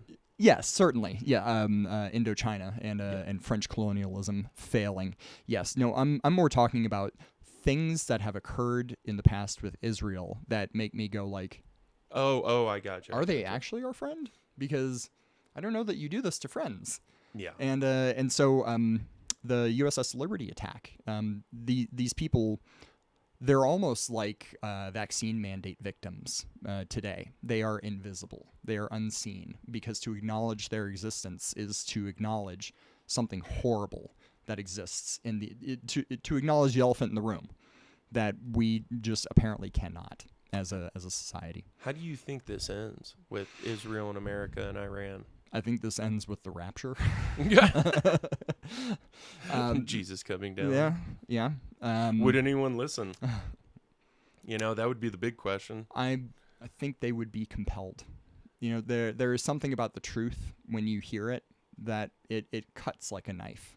And if there was anything that Jesus had, it was the truth. And so, he said it himself. Every man who hears my voice hears the truth. Do you think people wouldn't just look at a video of Jesus talking about peace and love and turning the other cheek, and he they doesn't wouldn't talk about that? No, I'm saying, you think if they hear him talking about, hey, this is the rapture, this is whatever, they're just gonna be like, fucking liberal, like some long-haired, bearded hippie dude. Well, he said, it says in Scripture that he does not come back to unify. He comes back to divide. He comes back to separate the wheat from the chaff, to know who is good and who is apart. And so, what form do you think that'll come in, though? Isn't that the interesting question? Because if you start integrating like digital things into this, our history gets a lot more interesting. So, it says Revelations, the events of it will not happen until the temple in Jerusalem is rebuilt, Solomon's temple. It would be the third rebuilding of the temple. Very interestingly, in 1995, a genius, a true prodigy, computer prodigy. He ultimately died by suicide in like 2015. A true computer genius. Was it real suicide or was it government suicide where they shoot themselves in the back? That's a great question. Sorry, go ahead. No, not at all. And this man was such a genius. He coded an entire operating system by himself, and he was very interested in Israel and in Scripture and in the end of the world. And so he called it Temple OS. And he said, this is the rebuilding of Solomon's temple. And it can be on every computer around the world. There was even a program on there that would let you talk to God. And it was just a random word generator, more or less, with like syntax and structure. So it was actually using the structure of the Bible or Scripture. I don't know. The operating system was not that complex. I don't think it had, the entire Bible, like coded into it. It was just a feature of it. It even had the ability to commune with God in this temple operating system. And this man claimed, he said, I have rebuilt the temple. And so, when I hear that, I go like, okay, so if the temple's already been rebuilt, then, we could be deep in this shit. And the thing that really started lighting up the Christmas tree lights in my head was just after the October 7th attack, when Hezbollah and Iran and the Muslim Brotherhood were all ganging up, to go give Israel the 1-2 punch to try and finish it for good. In Revelations, it talks about the direction that Judea will be attacked from. And maybe don't quote me on this. I believe it says that it will be attacked from the east first, then from the south, and then from the north. And once that happens, that's the Battle of Armageddon. That is, at the end of that battle, Jesus returns. And so after October 7th happened, Iran announced that it would attack from the east. And Egypt said, okay, we're coming up from the south. And Hezbollah goes, cool, we've got the north. And eschatologists, people who study the end of the world, the world over, they hear, Hezbollah from the north, and their eyebrows go way up because they're like, holy shit, it's true.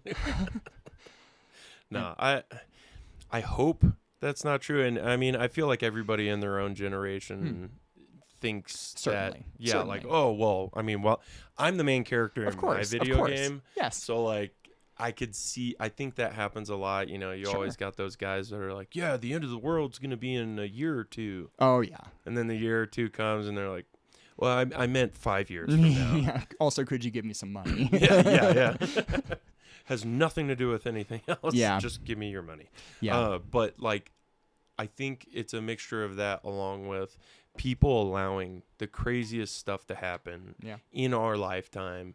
I'm just wondering how much crazier it's going to get and what's going to happen if Iran or Russia get ballsy enough to pull some shit out here in America. Like if we have another 9/11, what's going to happen? What are we going to do? Yeah. How are people going to react?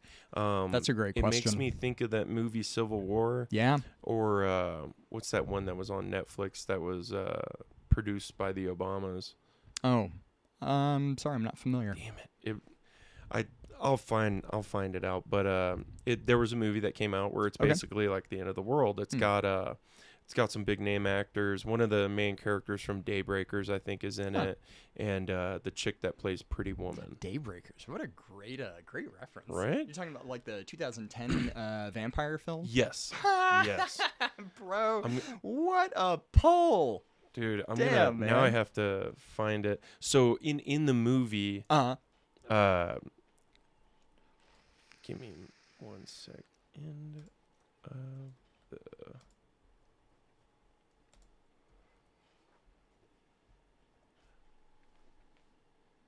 Here we go. Leave the World Behind. Oh, Ethan Hawke. Okay. Yes. Have you seen that? I have not. So it's pretty good.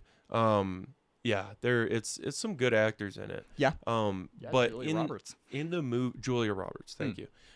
In the movie, they're in the city and they're like, oh, we're gonna rent an Airbnb.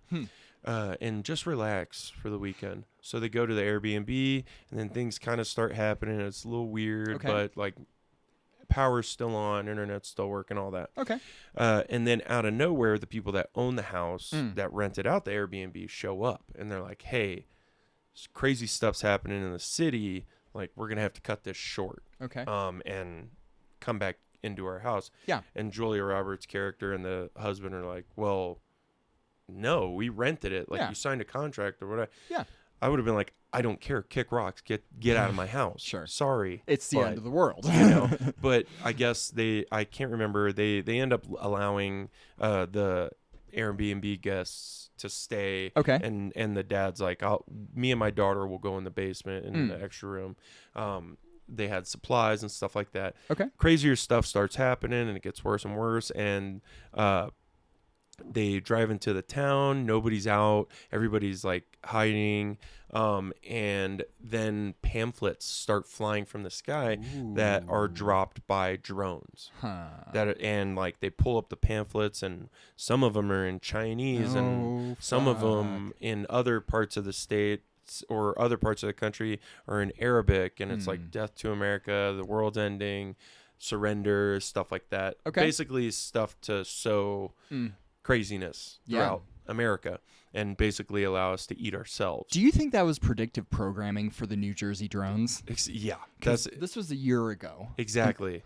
When I started seeing that and then the drones, like I'm like, okay, well, what other dumb stuff are they going to try and do? Right. Like, did the drones have pamphlets in them that they just didn't drop in reality? And it's being produced, or I think they were a part of the people that help give money for the producers. They weren't like the main producers. Yeah, the Obamas. Yeah, they are producers. They were in part Netflix. of, and when I saw that, I'm like, okay, well, you know, and it wasn't just me. Everybody else was thinking the same kind of thing. Yeah. Kevin Bacon was in it as well, and he was the prepper, doomsday prepper guy of the movie, and like it's what would actually happen? How would people react? Planes start dropping from the sky. Wow. People start like acting crazy. Everybody's cars break down on the road. Wow. There's a bunch of Teslas that are like self-driving into other Tesla cars, like they're on just the like highway, smashing into each other.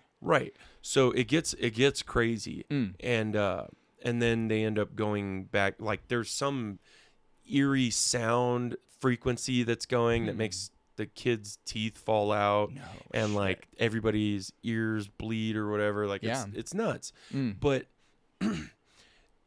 I wonder I think it's going to be something along those lines, or like a 9/11 thing. They're either going to do something that's going to make us eat ourselves and attack each other, or it's going to be like an event that, you know, they do another 9/11 or Sure. and I think in between that is the riots that they have going on. Mm-hmm. So it's like, what's the next thing that they're going to try and do? Is it going to be a big boom? Is it going to be a event? Yeah. Or is it going to be, slow and methodically tear your country apart?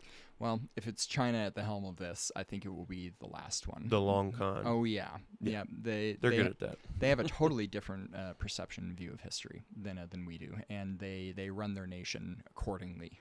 We run our nation in 4-year fits and starts, and as a result, that has produced the deep state. Oh yeah. Because of course you can't have complete fucking bedlam every 4 years. You can't throw everybody out. How are the streetlights gonna run? How's the mail gonna run?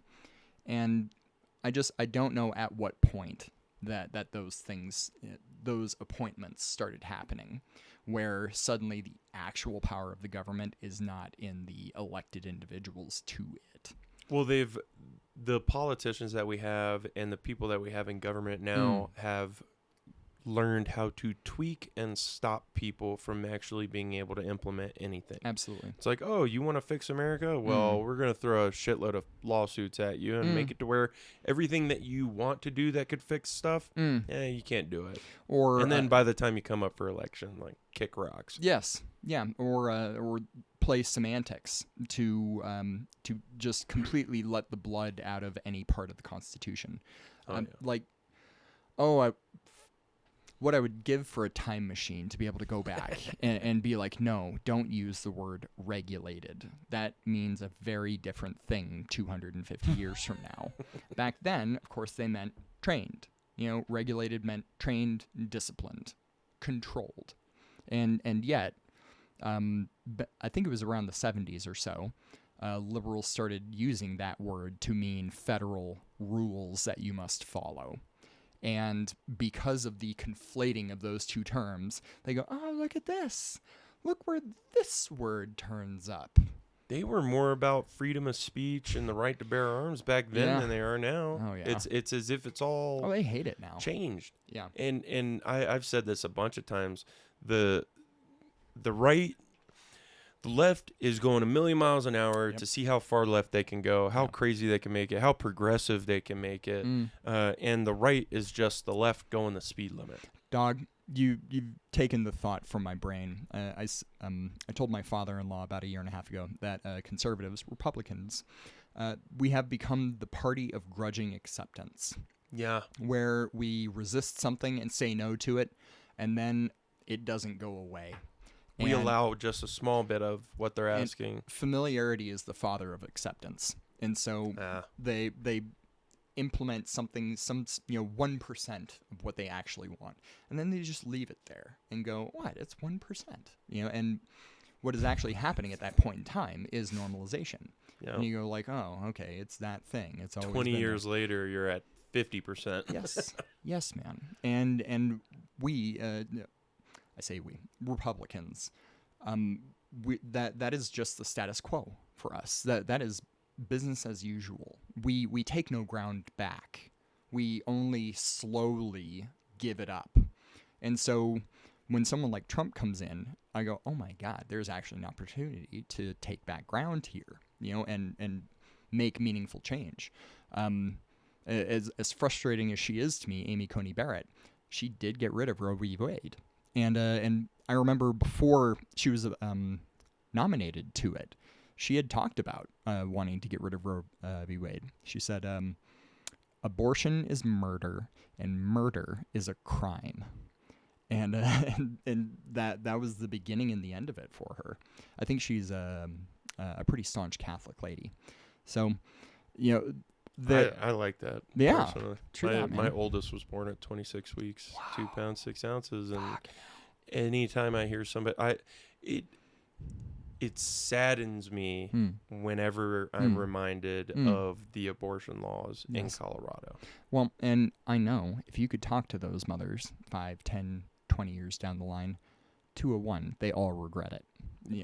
There was sad. There was an incredible on the street YouTube clip where this lady just had a cell phone out. She goes, "Do you support abortion?" And every one of them says yes. And she goes, "You ever seen one?" No. Holds up her phone and shows an abortion to them. And all 5 of these women who, said they were pro-choice, one of them was in tears by the end of it. All 5 of them changed their view and said, like, I didn't know it was like that. Because you see them tear apart a full-grown baby. And what the method is to do it. And then you hear the excuses on why it's needed to be done. Yes. And it's like, well, you're going to have to give birth no matter what. If the fetus passes, like, you're going to have to give birth. So it's like, you're not preventing anything. You're just making it horrible. Yeah. Like, yeah, man. And the very first lady who came up to her, she asked her, "Do you support abortion?" And the lady had quite the edge to her voice. She goes, "Yeah." Like very combative, just right from the drop. Already knew it was going to be an argument. Well, yes. And so this lady shows her the phone, shows her the video. At the end of this video, this woman is a blubbering mess. And she says, "My mom had 5 abortions. Oh, God. I was the only one she didn't abort." And I'm like, holy shit. Like this, man. This completely cut through that woman's defenses. And what I saw in that video there, that was the power of conviction. When you are convicted in your soul by something that you know is wrong, you can't hide from it. And it was just such a powerful thing to see in this, because it doesn't even feel like there's really an abortion debate anymore in this country. People have their feelings about it one way or the other. But to see this woman go out there and with a single video actually change people's minds, that gave me hope. No, my favorite videos to watch are and I'm not a big fan of people standing outside with signs of babies and stuff like that. I get why. Yeah. Because it's a visceral reaction when you see it. Yeah. And I was actually, I was more pro-choice when I was younger, because I'm hearing from all friends and stuff saying, "Oh, well, yeah, a woman should have a right to choose." Yeah. "Oh, yeah, a woman should have a right to choose." And you see these crazy people driving around with crazy pictures of babies on the side of a big box truck, and you're like, "My kid's in the car, like, how could you," stuff like that. And it's, as I'm older, I can look at it with more information, and I kind of put it in the same category. It's not the same category, but in my mind, I put it in the same category as people when they watch factory farming. Yes. And it's like, oh, now I'm a vegan. Yeah. It's like when you see something horrible and you actually get context to what's involved with it, and you hear more information, it gives you a different outlook on it. And I think that a lot of people they're ignorant, not saying that they're stupid, but they're ignorant to the facts of what it's like to have a child. Yeah. What it's like to take the life of a child in your body. Yeah, man. I'm not a woman. Sure. I can't have children. Yeah. But I know what it's like to have a baby in a little box in the NICU, and you're just crying because you're like, please, God, make sure my son lives. It cuts through. And I think if more people had context and more information, we wouldn't really have that issue. But a lot of people now, it's like they put those shields up and it's automatic. Yep. Screw you. No, I should be able to.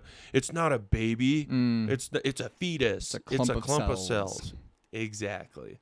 And once you can dehumanize something, it makes it easier to just press a button. I mean, and they think it's just pressing a button. Yeah. There's that, and it might even be trite or cliche by this point, but that clump of cells that they're so ready to dispose of, if that was found on Mars, it would be the single-handed greatest discovery in the history of our species.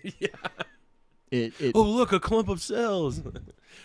I heard that if we just leave it alone for 9 months, it'll become a being. Yeah, but it's just the fact that this thing that is so disregarded, there are women out there who are militantly abortionists. Women who brag, "I kill my babies." Yeah, and use it as birth control. Oh yeah, and it breaks my heart. You know, it tells me just how many truly lost people there are out there. That there are people with so few values and so frantic to be part of a group that they will advocate for murdering babies. I think that's what it is for all the stuff that we're dealing with right now is people don't have a group. Yes. We've been not ostracized. There's a better word for it. Atomized. Like made to think that we don't need to have groups. Yes. Because you don't want to be the guy that's like, you know, ridiculously tribal that, you know, the guy who's running our group, he said this, so I'm just going to listen to him. Yeah. Like, you don't want to be that guy. Yeah. But you also don't want to be alone. You want to be able to feel like you have a familial group that you can turn to when you need help. Yeah. And I think we've ruined so many people's adults now, childhood, that it's like we've screwed up a bunch of kids. Yeah. We killed a bunch of their parents in wars. We threw a bunch of their parents in jail. We've done so much to our own people. OD'd a bunch of their parents on OxyContin. Exactly. We addicted them to a bunch of painkillers. Yeah. We've allowed our country to do so much to its own people that we don't recognize the outcome that we've created.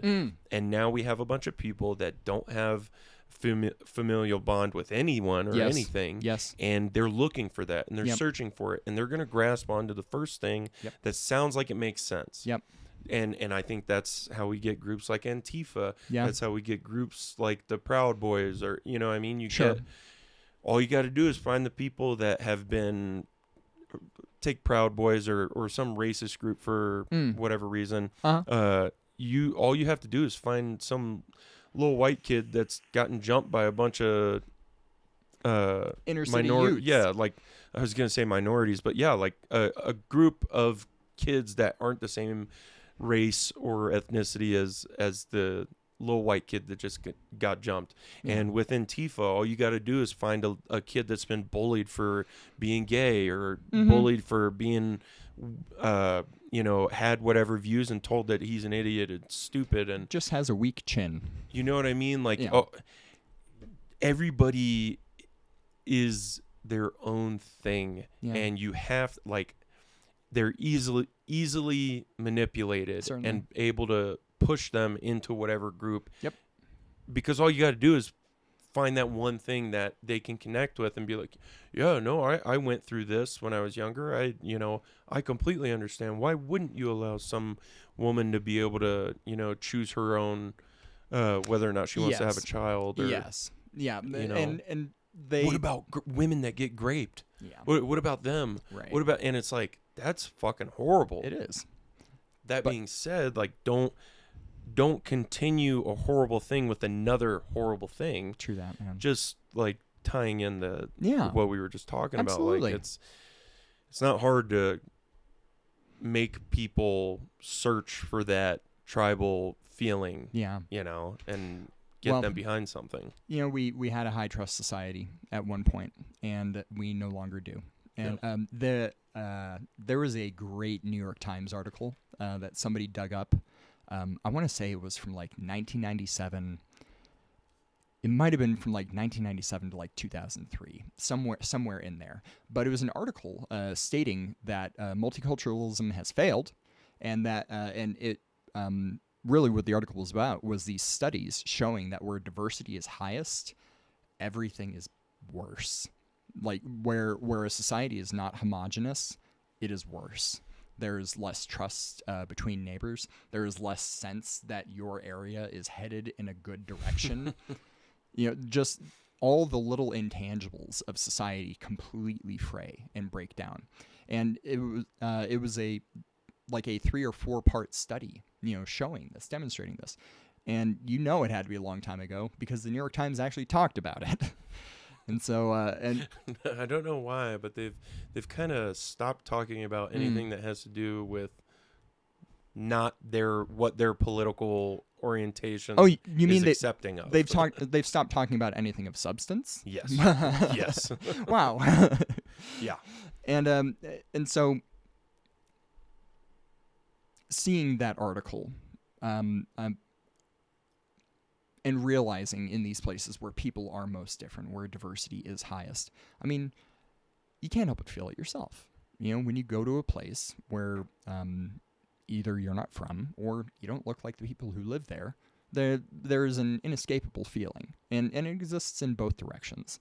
And so people have a desire to be with people who are similar to them, either in terms of values or world look, or even physical representation at some point. That's where that tribal mentality comes from. Yes. Because whenever somebody that didn't look like you, didn't talk like you, didn't agree with whatever your tribe or village or whatever agreed with, showed up, somebody would get sick, somebody would die, and you know what I mean? You're right. That's just from like viruses or sickness, plague, whatever it may be. Right. Like when the Spaniards showed up, people are getting sick. When the Pilgrims showed up, Indians are dying, tribes are dying because they're bringing all these different diseases in.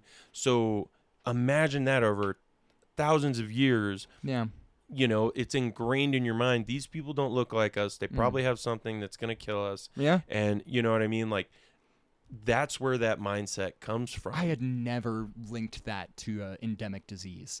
But, dude, I mean, you want to talk about an elephant in the room, of the whole thing. We are so fixated on the racial component of it. Oh, yeah. But it was likely something very practical in that way.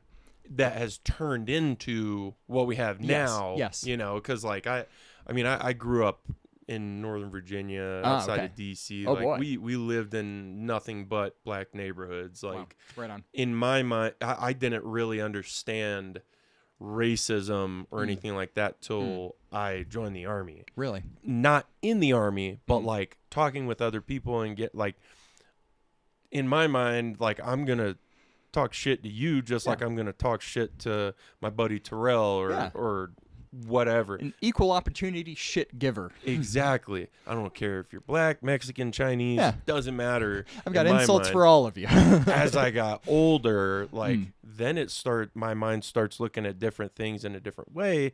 And like, that's why I said, like, I got jumped and got my ass beat so many times when I was a kid. Really?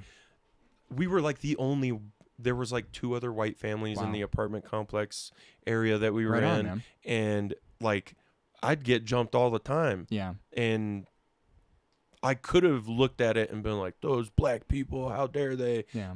But I'm also coming home to my apartment building where I have other black friends and family that are there to comfort me. So like, thank God I had that. Yes. And it wasn't like, I'm coming home to my dad who's like, wait, you got my dad wasn't there. I think it would have been different if I was like, if I actually had a father figure to, walk me through how to react to those situations and stuff and keep those from happening. But the my main point is, thank God I had the other side of that instead of a racist uncle or dad that's like, oh, you know why you got jumped by all those kids? It's because you're white. Yeah, it's because they hate you. Exactly.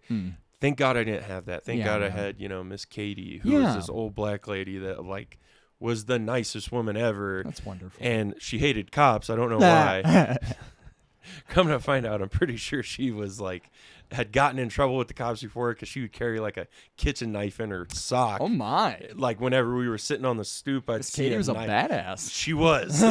But like, I thankfully was surrounded by people of all different races that were there, that loved me and cared about me. And then, it could have been completely different. I could have been in a bad situation race-wise that, my thoughts are being pushed in a specific direction to loathe whatever race or group, I had a very lucky and fortunate experience a couple weeks ago at the Sierra fundraiser at the bar there in Loveland. I got the chance to meet an older veteran and talk with him, and he had grown up in Little Rock in Arkansas, as did I. And my sister and I, we lived in a little neighborhood. My dad was stationed at Little Rock Air Force Base. And we lived in a little neighborhood, and there was an elementary school at the end of the road. And so naturally, of course, and my parents chose the house because it's right next to the school. My sister and I could walk there. And instead, when the first day of classes comes around, my mom tells us, no, actually, you don't get to go to the school at the end of the street because of integration. You guys are being bused in to inner city Little Rock. It is a 2.5-hour bus ride each way every day to an inner city elementary magnet school where my sister and I, and Joe, this is not an exaggeration, were the only white kids in school. And this was in the 90s? Yes. Wow. My sister and I are Mexican by ethnicity. Oh, wait. No. You're saying they were integrating the schools Yes. around. Oh, okay. Gotcha. Yes. I thought you were having to go to a different school because of. I was. Gotcha. I had to go to a different school because integration was not a single time thing. Integration is an ongoing process because there's always new kids being born, new kids going to school. And the state of Arkansas has decided that they get to choose the racial demographic makeup of every school in their school districts. So my sister and I were sent to this school where we were the only white kids. And we are Mexican by ethnicity. In that school, we were white. And, yeah. Joe, I will tell you, I have never known such prejudice in my life. So because it's an inner city school, a magnet school, everything is regimented. So at recess, you don't just get to pick up a basketball and go play basketball. No, there's a teacher who runs the basketball game, and that's probably a good idea. Will either give you the ball or won't. And if they want you off the court, they'll do something to get you out. I thought you were saying they're there to like make sure there's no fights or anything. I mean, that place I would get my ass whooped is... That's ostensibly the reason that they're there. Hey, guys, let's play basketball. You mind if I play? Well, I was pretty small back then. I only wanted to play Foursquare. And every time I stepped into the first Foursquare spot, the teacher always played from the main spot, from the server spot. And as soon as I would step in the square, boom, gone, out instantly. And oh, man. Oh, yeah. And that was every game. And so I really stewed on that for a long time. I really held a lot of anger towards that, towards my experience at that school. It was every day, and it held me back. For a school where everyone was in the gifted and talented program, boy, did we spend a lot of time coloring in the 4th grade. So. That sucks, man. Yeah, and yet, being at the bar here and talking with that older veteran there and telling him the story, relaying my experiences at recess time at this school in 1996, he had me look at it in a totally different way. He said, "What if you'd won? Right. What if every game that you played at recess, you, the only white boy in the school, won? What happens then?" How are the other kids going to look at that compared to how you were looking at it from your point of view? Precisely. No, and I was like, it's all about point of view, man. Fuck, man. You're right. Or perception. Yes. How you are perceiving it because it's happening to you. Absolutely. Yeah. And that was such it's a fairly simple, turn of phrase to do in such a way, but it is a powerful one. And it has made me reapply that in adult life and look at things and say, okay, is this just this way because I am experiencing it, because it is happening to me? Yep. Or would this be different, if it was happening to somebody else? Yeah. And it's very helpful for me. It keeps me from getting hung up on stuff for too long. That's a really good way of looking at it. And my version of that is everything happens for a reason. Certainly. And that country song of where he's praying to God and he's like, please, I want to be with this woman and I love her so much, and then they get apart, they get divorced or whatever, and then he sees his ex 10, 20 years down the road with his new wife, I forgot the name of the song, but basically it's like you can ask for everything in the world, and God or whatever you're praying to or asking for help with isn't going to give you that because you need it right then and there. Now it's going to kill me that I don't know the damn name of the song. It's okay. By all means. Yeah. But basically, you don't always get what you ask for, but you get what you need. Yeah. Kind of thing. Yeah. And I think that's the best. Oh. It's a good example of the perception thing. Like in your mind, you're like, oh, this is dumb. Like I'm getting screwed over and yada yada. But here's a good way of looking at it. The kid that or the guy that's wanting to go on a business trip. He won a sweepstake thing, and he gets a trip to go to New York. Oh. And he's been waiting for this trip. He won. Okay. And everything's been crap, but until now, he won that flight to New York. He's going to go on this amazing trip, and he's going to see these amazing sights. And he gets up to the flight ticket lady and hands her the ticket, and she's like, sorry, the flight's full. We're going to have to delay your flight and put you on another one. And he's like, why is this happening to me? This is BS. Yeah. Hour or two goes by. He's waiting for his next flight because he's got changed, and he's looking up at the TV, and first thing that pops on the TV is, dear God, the second tower's been hit. Oh my God. He's like, oh shit, that was my flight. You know what I mean? Like, yes, there's so many, and that's a super dark way of looking. I love that, Joe. but like, you could be hoping and praying that you get what you want right then and there. Yes. But everything happens for a reason. Yes. You could have been on some crazy flight that flew into a building. Yeah, man. But instead, you think you got screwed over, yes, but you actually didn't. Yeah. Everything happens for a reason. Let's say 5 years down the road, you meet the love of your life and you have children, and one of your kids has a kid down the road that cures cancer. Yeah. Yeah. That wouldn't have happened if you had gone on that sweepstakes flight. Yes. So, if the gate agent lady had, done, worked some magic to get you on the flight. You know what? Let me see what I can do. Yes. Man, you're so right, dude. It's a weird way of looking at it, but I think it's the best way of looking at it. Of everything happens for a reason, and it's all about perception and how you perceive it. Yeah.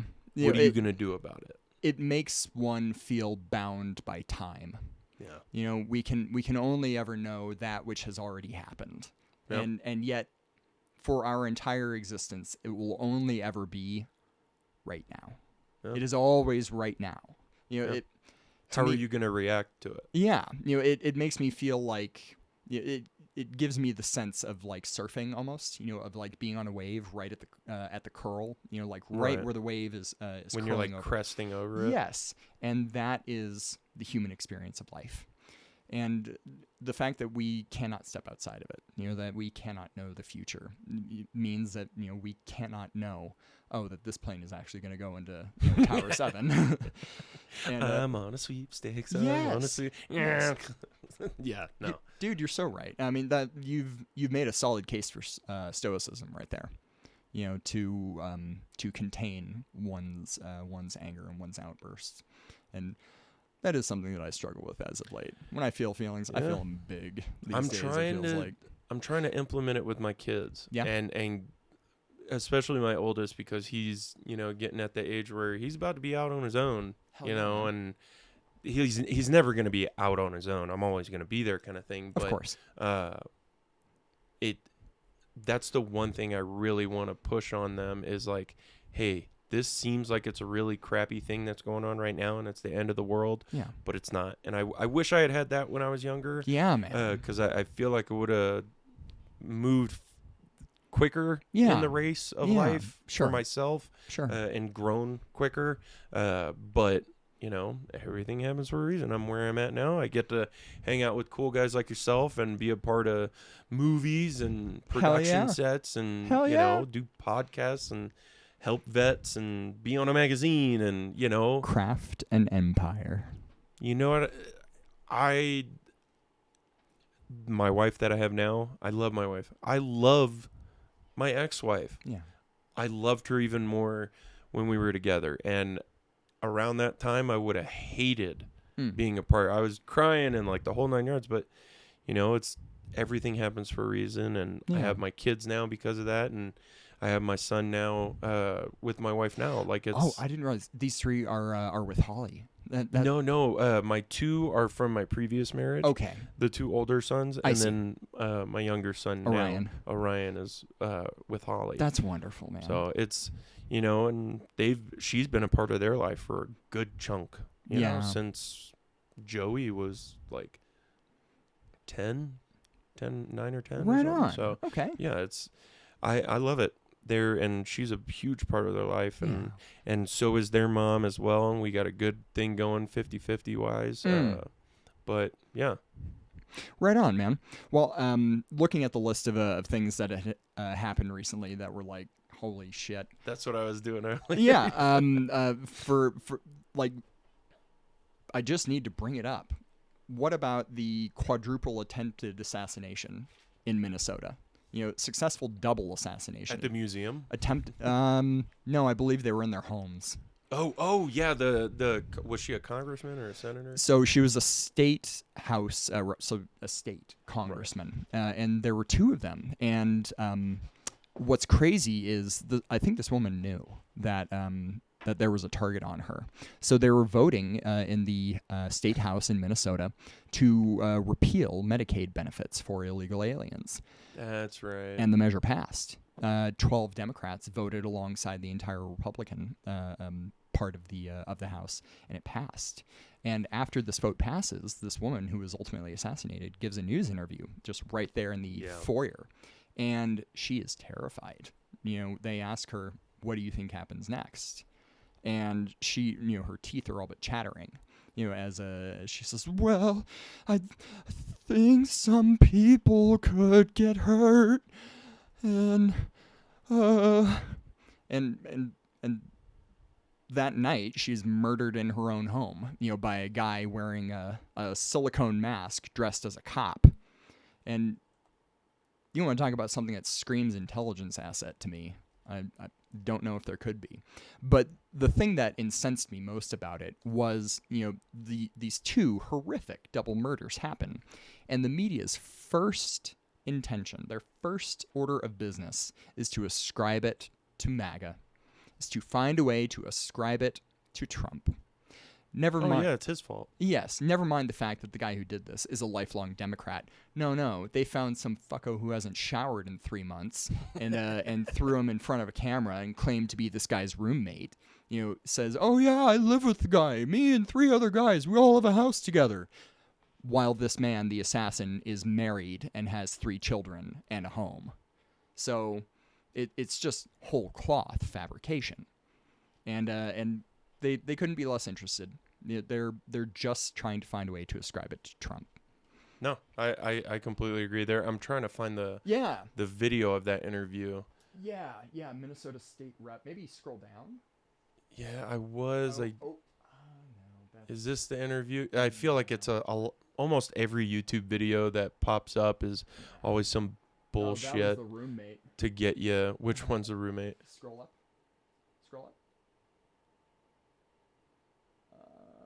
There. Oh, God. Yeah. Yes. All right. That's the purported roommate. We'll play this one. Hell yeah. Maybe dead shortly. So I just want to let you know that I love you guys both, and I wish it hadn't gone this way.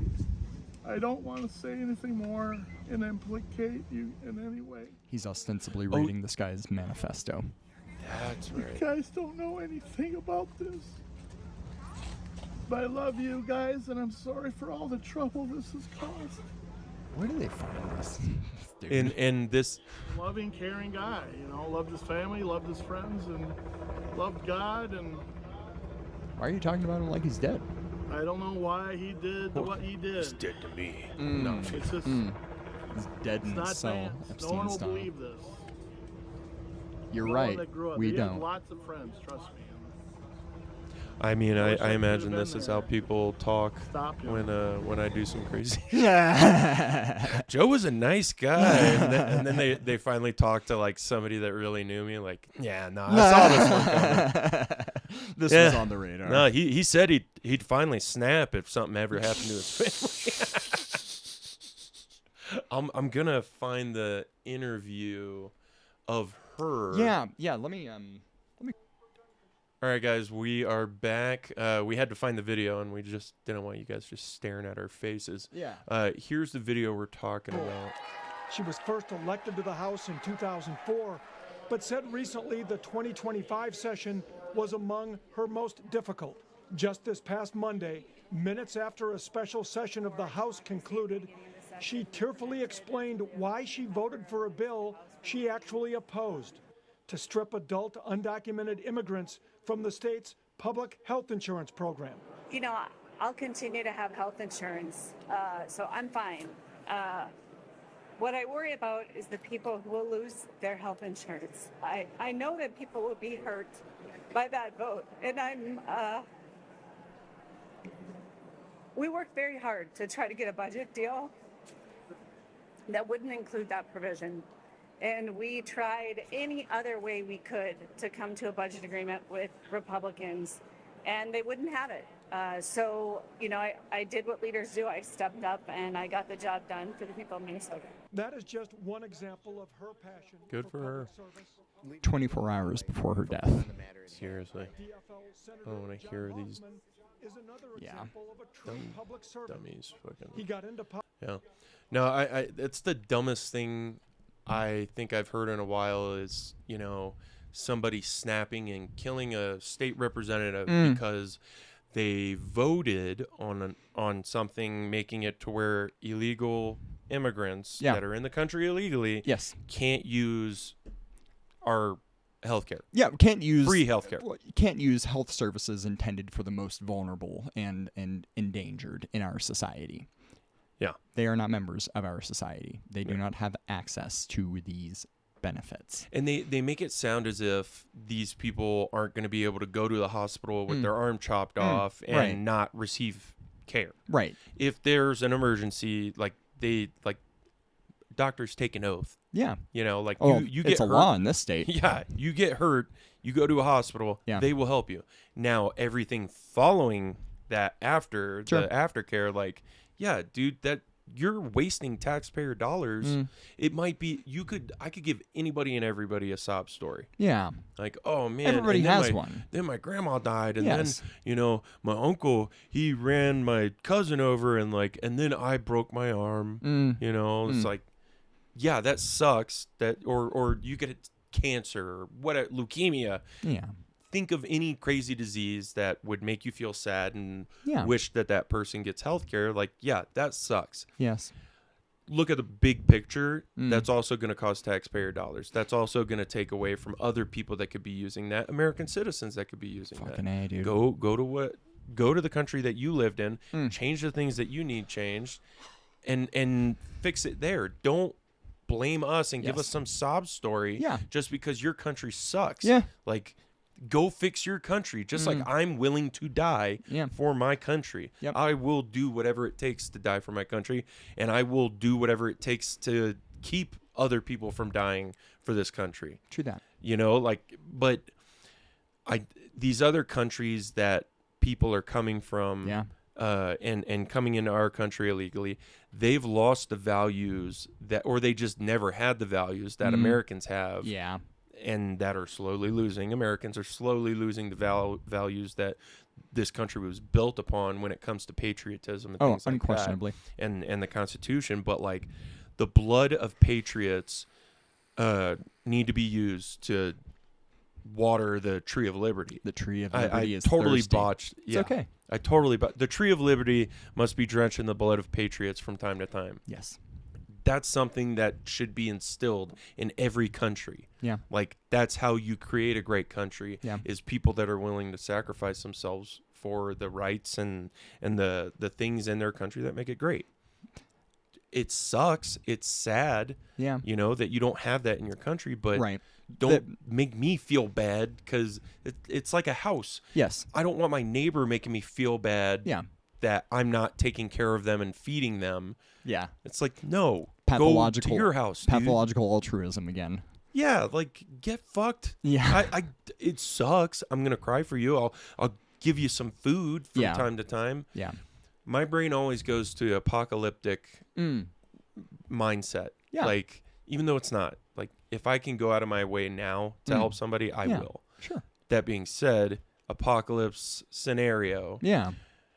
The world has collapsed. Yeah. The U.S. has collapsed, and Yeah. now it's just like a fend for yourself kind of thing. Yeah.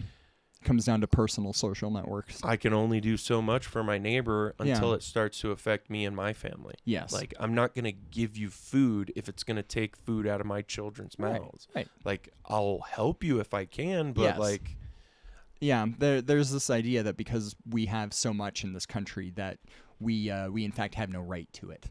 Exactly. We have no right to the excesses. what do you need borders for? Yeah, right. This And- isn't even your land. You Oh my stole it. God, It's yeah. like, yeah, no, we conquered. It's called winning. Yeah. No, I'm just kidding. No. Sound like a pompous ass. Unironically, yes. No, I mean that's how all land. Number one. Like, go to Europe and you want to talk about land that has changed hands.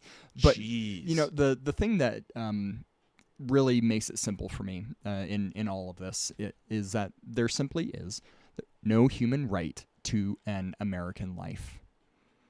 You know, the UN does not guarantee that that every person who struggles or has encountered hardship in this world suddenly gets to go to America, where the magic dirt of this supercontinent will remove all the traits in them that destroyed their own home countries, and suddenly, you know, like in a flash, they're American, and you know, a contributing taxpayer, you know, the same type of person that won World War II. And so, like I was saying, there's no human right to an American life. No, I think the best example of what you're talking about is the UK. Tommy Robinson. Oh yeah. I don't know if you know much Oh, of about course, him. of course. Or, he just did an interview with Patrick Bet David, Nice. DVD podcast. Like, Yeah. they're on it with these interviews. Oh, man. yeah. And I love hearing different sides of stuff, and he's the best example of what can happen to your country, your city, the area you live in, when you bring in people that don't hold the same values as you and the people that live there. Bro. And it will slowly eat away at your country until it's no longer your country. Yep. It's this other group of people's country that don't hold the same values of you as you, and don't think the same way that you think, Oh, they despise you. They want to destroy you. and You know, want you to think the way that they think. and they are laughing at your weakness that you have let them in to do exactly as they are saying they desire to do. Have you seen that one Muslim dude talking to, I think it was Rebel News or something, up in Canada, and he's like, yes, no, we are taking over. They have allowed us to continue to come into Canada, and we are taking it over. We will outnumber you in the next 10 years. And the dude's like, oh my God, yeah, no, keep talking. Like, you're just saying it out loud. Yes. He's like, yes, no, they will learn. We will teach them. You will follow our laws of Islam. And I'm not just picking on Islam. I'm not, like, that's just one example of what we're talking about. Sure. But I mean, he just says it out loud. Yeah. Like, yeah, no, we're gonna do and say what we want to happen, and there's nothing you can do about it, because you're gonna feel bad for us, and you're gonna, political correctness, and that's what allowed all the stuff that happened in the UK with Tony Robinson. Yeah. Or Tommy Robinson. Yeah. Yeah. I just can't help but wonder if, you know, the UK Islam crisis that is occurring in terms of their immigration, also happening in Ireland, I just can't help but wonder, is it because of 9/11? Is it because of a sense of collective guilt on the part of the Great Coalition partners? The outcome of 9/11, like afterwards, like how we went balls to the wall. The global war on terror. Yeah. I Ultimately. think so. I think after about a decade after 9/11, everyone started going, hey, so like maybe we went a little crazy with, Why did we invade war and Afghanistan? yeah, again? exactly. And like everyone started feeling bad, and like, which you shouldn't invade other countries. You shouldn't, do crazy shit like that, especially if it has to do with oil and politics. It wasn't unprovoked, I will Correct. say. 100%. But like, we were hitting the wrong targets. Yeah. That's how I look at it. Yeah. Like, and then it became a oh, we got to spread democracy. Like, oh, wait, they have oil? Then you hear an eagle squeal in the background, like, oh, America. I think they're about to get some freedom. Yeah, exactly. Let's another sprinkle failed- some freedom over Afghanistan. Or failed nation state. But one of the two. All that sympathy that spread after that, and the political correctness, and not being able to speak truth when it needs to be spoken. Certainly. And people get silenced just because what they're saying is considered hate speech or Sure. whatever it may be, has created weak men. Yes. And when you create weak men, it creates hard times, which is what we're going through right now. True that. And I think that's why you have people leaning hard back into Christianity, Yes. leaning hard back into conservatism and Yes. and libertarianism as a, like, let me do me, you do you, Yeah. but don't mess with what I'm doing. Don't keep me from being able to protect my family. Yeah. Like, I think the big pull that we see back towards conservatism and Christianity right now is due in no small part to the excesses of the last 25 years. Liberals have been given the run of the ranch. They have gotten to name social policy after social policy after social moray after norm. And they've done it for 2 generations in the course of the last 25 years. And those kids have grown up with these people in power. And there is no greater bullshit detector on planet Earth than a child's nose. A child knows when they are being lied to by adults. And these kids sussed that out nearly instantly. And as a result of that, these kids raised by liberals are, their teenage rebellion is conservatism. yes, Conservatism is the new punk rock. it's a And pendulum. That is incredible to me. Like that is a beautiful thing. I've witnessed that with a couple people that I go to school with. One of my friends there, his father is the CEO of a very, very prestigious school. Very prestigious. I'll leave it there. And his dad, of course, being an Ivy League professor, ultimately is blue as the sky.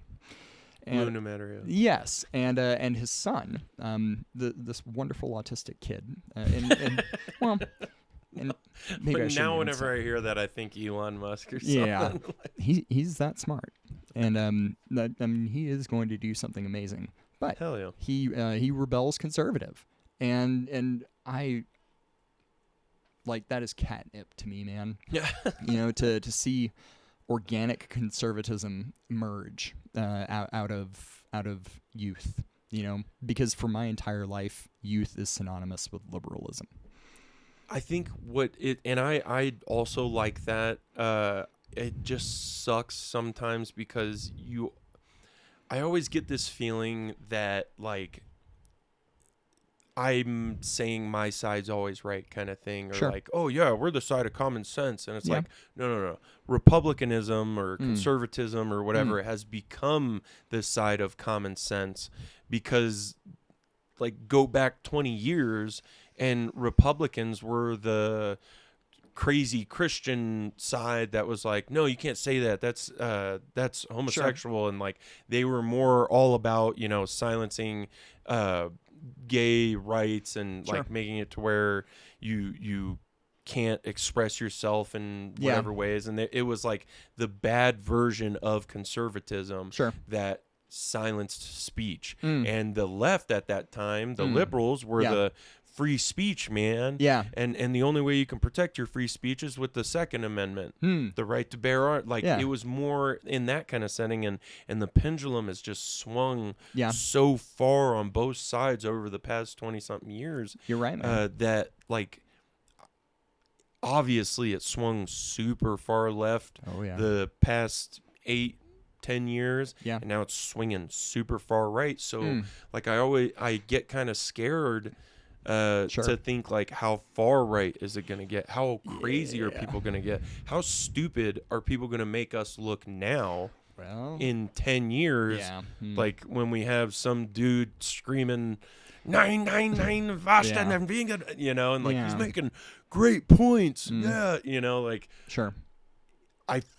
it just scares me because we see what stupid far left looks like. Sure. and we've seen what stupid far right looks like in Sure. Germany. Mm. Like what, because if you look at the stuff that Hitler was saying back then, Oh, yeah. and I don't know if you've ever seen that AI video Oh, yeah. where Yeah, that's it's wild. in English. It is absolutely It wild. sounds like Yeah. a super conservative guy talking about what's going on now. Sure. Then, not saying that Trump is Hitler or anything like that. I'm just saying, like, when you're going through things that are making your life harder, Yes. and somebody comes out and starts speaking common sense, Yeah. how he makes sense then, and he's awesome then, and then like he's like, oh yeah, and then we're gonna take the liberals and we're gonna send them to a camp. Yeah. Okay, it's a really nice camp. Right. There's showers and there, you know what I mean. It's like, okay, fucking chill. Oh, whoa. Oh, damn. Like, you know what I mean? Like, how crazy is it gonna go this far? Yeah. How Well, Joe, that's my fear. Yeah, I think your fear is well placed because And they're gonna make us look like fucking morons. Yeah, and they've been trying. We have not made it easy for them. And, Just like the left has finally been turned into morons now. yeah. 20 years ago, it's like, yeah, no, I have peace and love, but sorry, go ahead. No, not at all. I think your fear is well placed. If for no other reason, then we are going through a transformative moment with our relationship with Israel. And the more right that we pull, I think the more real we are going to get about the actual nature of our relationship with Israel. And I don't know where that goes, because that's a fucking force multiplier on this whole situation. And so I feel a similar fear in that way, and I have often wondered that myself. Like, okay, I'm on board with this now, but there is a point where I will be like, oh shit. The people that were making Ted Cruz was making good sense about 4 years ago. Yeah. He was saying and doing things that Yeah. made sense to an extent. Yeah. And now it's like, oh yeah, no, going into Israel, that seems like going into Iran and fighting with Israel, that seems like a really great idea. Why don't you like doing that? We need to protect the promised land. And it's like, dude, like, just to what we were saying before, like, do you not remember the past 20 something years? Yeah. And I think where we're at now, it's not good, but as far as where the conservative side of things is more common sense as we've been in a really long time. Yes. And if we can stay here and put the people that are obviously think the way we think in power, Like-minded individuals. exactly, that are common sense. No war. Yeah. War is bad. Yeah. Don't do war. Yep. Good deals. Deals are good. Yes. Let's keep doing that. Let's grow. Let's, create like with Joe Rogan with the comedy and the mothership and doing all that stuff, helping others, going out of Yes. your way to Yeah. do unto others you would have them do unto you. Yeah. That kind of vibe, I think more and more people are getting that kind of vibe. I'm just scared of the people in power that are going the direction that Ted Cruz is going. Yeah, Like, man. you know what, we should back Israel. I just want to tell. I'm going to be like, Ted, just tell us to sign up for Armageddon. Just tell us, that like Jesus comes back at the end of this fight, and you're not gonna have a problem Right. staffing this. just tell us the future. Well, I mean, call it what it is, Ted. Instead of selling it to us as another endless war in the Middle East with no exit strategy and Israel somehow involved, tell us what it is. Say, this is the last battle.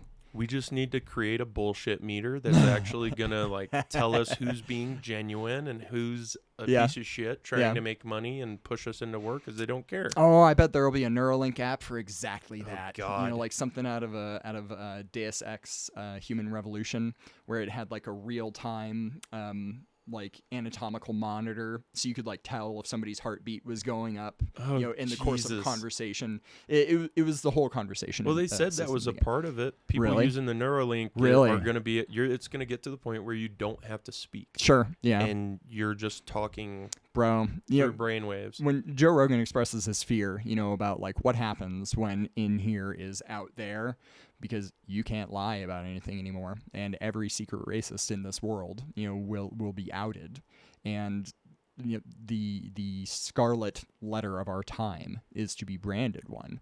So people are going to have the ability to socially crucify others for a literal thought. And I don't like, no society survives that. That's bedlam right there. The atomization is complete at that point in time. No. So Dude. It's exciting. It's also It's gonna be terrifying. a fun next 4 years. Oh yeah, 100%. Well, I just hope more actually starts happening. Yeah. The Epstein thing, we get lies out of both sides of Scam Blondie's mouth, saying, oh, there's no evidence. Oh, just kidding. There's 12,000 videos. Yeah, there's so many videos. And we have to watch all of them for some reason. And no, of course, we can't, make a list of the people that are in the videos and then prosecute the people on that list. Yeah, no, because we don't want to hurt anybody's lives or anything like and that. and never mind that this is the very thing that we said that we would do for the last 4 years. Yes. Now that we have the ability, now that you, the American people, have given us the ability to do it, silence. No, I'm wondering what did they pull them aside to show them or tell them that has made them completely flip the script and pull back. Yeah, man. And it's like, it's got to be something. What are we doing? What was Epstein in jail for? Yeah. Trafficking, right? Yes. Human trafficking, sex trafficking, whatever. To who? Exactly. To who? That is my holy shit question. Yes. And I was genuinely disappointed in Joe Rogan for not saying that at some point, which, I mean, I love his videos and stuff, and he does great podcasts, but that was his chance to look Kash Patel in the face and be like, okay, Epstein was in prison for what? Sex trafficking? Okay, Yes. who was he trafficking to? Yeah. Do you know who? Right. Okay, you know who? Why aren't they in jail? Why aren't they in prison? Ghislaine Maxwell knows who. You know what I'm saying? Yeah. What are we doing? Okay, forget Epstein. He killed himself. Whatever. Let's move forward. What's the next thing? Yeah. Who was he sending people to? Who is he Yes. influencing? Yes. What are we doing? Yeah. It's like there was a Fortune 500 company that dealt exclusively in pedophilia. The CEO got killed, and then they say, "Oh, there was no company." No, What are you talking it's about? just a guy. There's no network. Why did the founder of Victoria's Secret give him a mansion? And Yeah, $180 million for managing his portfolio 1 year. yeah, no, along with God knows how many other people that gave him millions of dollars. The whole Bill Barr's dad thing, hiring him as a teacher at a school when he is not a teacher, held no teaching certificate of any type, hired completely uncredentialed and unchecked and unverified. And then wouldn't you know it, he dies in the man's son's prison. Wasn't it Eric Weinstein that met him? That was like, this guy knows nothing about science or anything Really? about money. Really? Am I thinking of the right person? It might have been him. Yeah, it's the guy who's been on Joe Rogan about Yeah. the time. Oh, okay, Eric Weinstein. Yes. Yeah, he said that he had met him and Really? was like, this guy's a bullshit artist. Huh. He knows nothing of what he's talking about. And then they're talking about scientists that have met him. Yes. And it's an act. Hmm. And we're supposed to, I mean, this is all what we're being told. Sure. I have no fucking clue if it's true or anything like that, but I hate having shit dangled in front of my face, Yes. told, oh, this is horrible, this is what's Yes. happening, QAnon and all these other conspiracies might have been happening and it's true and we're going to catch these people, and then nothing happens. Yeah. And then we're told that, we're all idiots and we voted to put this guy in power and all these other people in power and nothing's getting done. And it's kind of like, yeah, maybe are we idiots for allowing these people to get put in power and it makes you wonder no change? what is actually happening. Yeah. Because they're not enriching themselves, because if they were, they would be on the front page of every, newspaper around the world. So and they're not doing what they told us they would do, if voted into Yes. power. They're not accomplishing the platform, that they've put up and put out, at least in not any kind of meaningful or expedient way. Well, that was the reason we voted for them. I'll put it this way. The rate at which they are accomplishing the platform at this present pace, at the end of 4 years, they will not have accomplished it. Yeah. And that's before you even get to illegal immigration and the sheer number of ICE arrests necessary to undo what has been done. at present the numbers are lower and slower than Obama's first term. Yep. The And deporter in chief. yeah, and that is frankly disturbing to me. And depending on how these next years go, there was a point in Trump 1.0 where I'd felt used, where I'd gone, holy shit, he's not doing what he said. And I realized at that point in time, they had both arms and one leg, like tied to the wall. And they were tying the rope around the last leg. He's wiggling his big toe, and that's about all that he can do, Right. in the political machine in terms of accomplishing his platform. My personal hope, prayer, was that over the last 4 years, after a stolen election and seeing what they used that time for, he would have the opportunity to get his ducks in a row, to find the killers out there, the political killer, Right. policy killers, I should say, political killers. We have those in this country. I mean, him putting Don Homan in power as the borders are or whatever, that was a good move. He's put some good people out there that are genuine people. I just can't help but wonder if Matt Gaetz is AG, do we actually have, is the needle moving on Epstein's stuff? Yeah.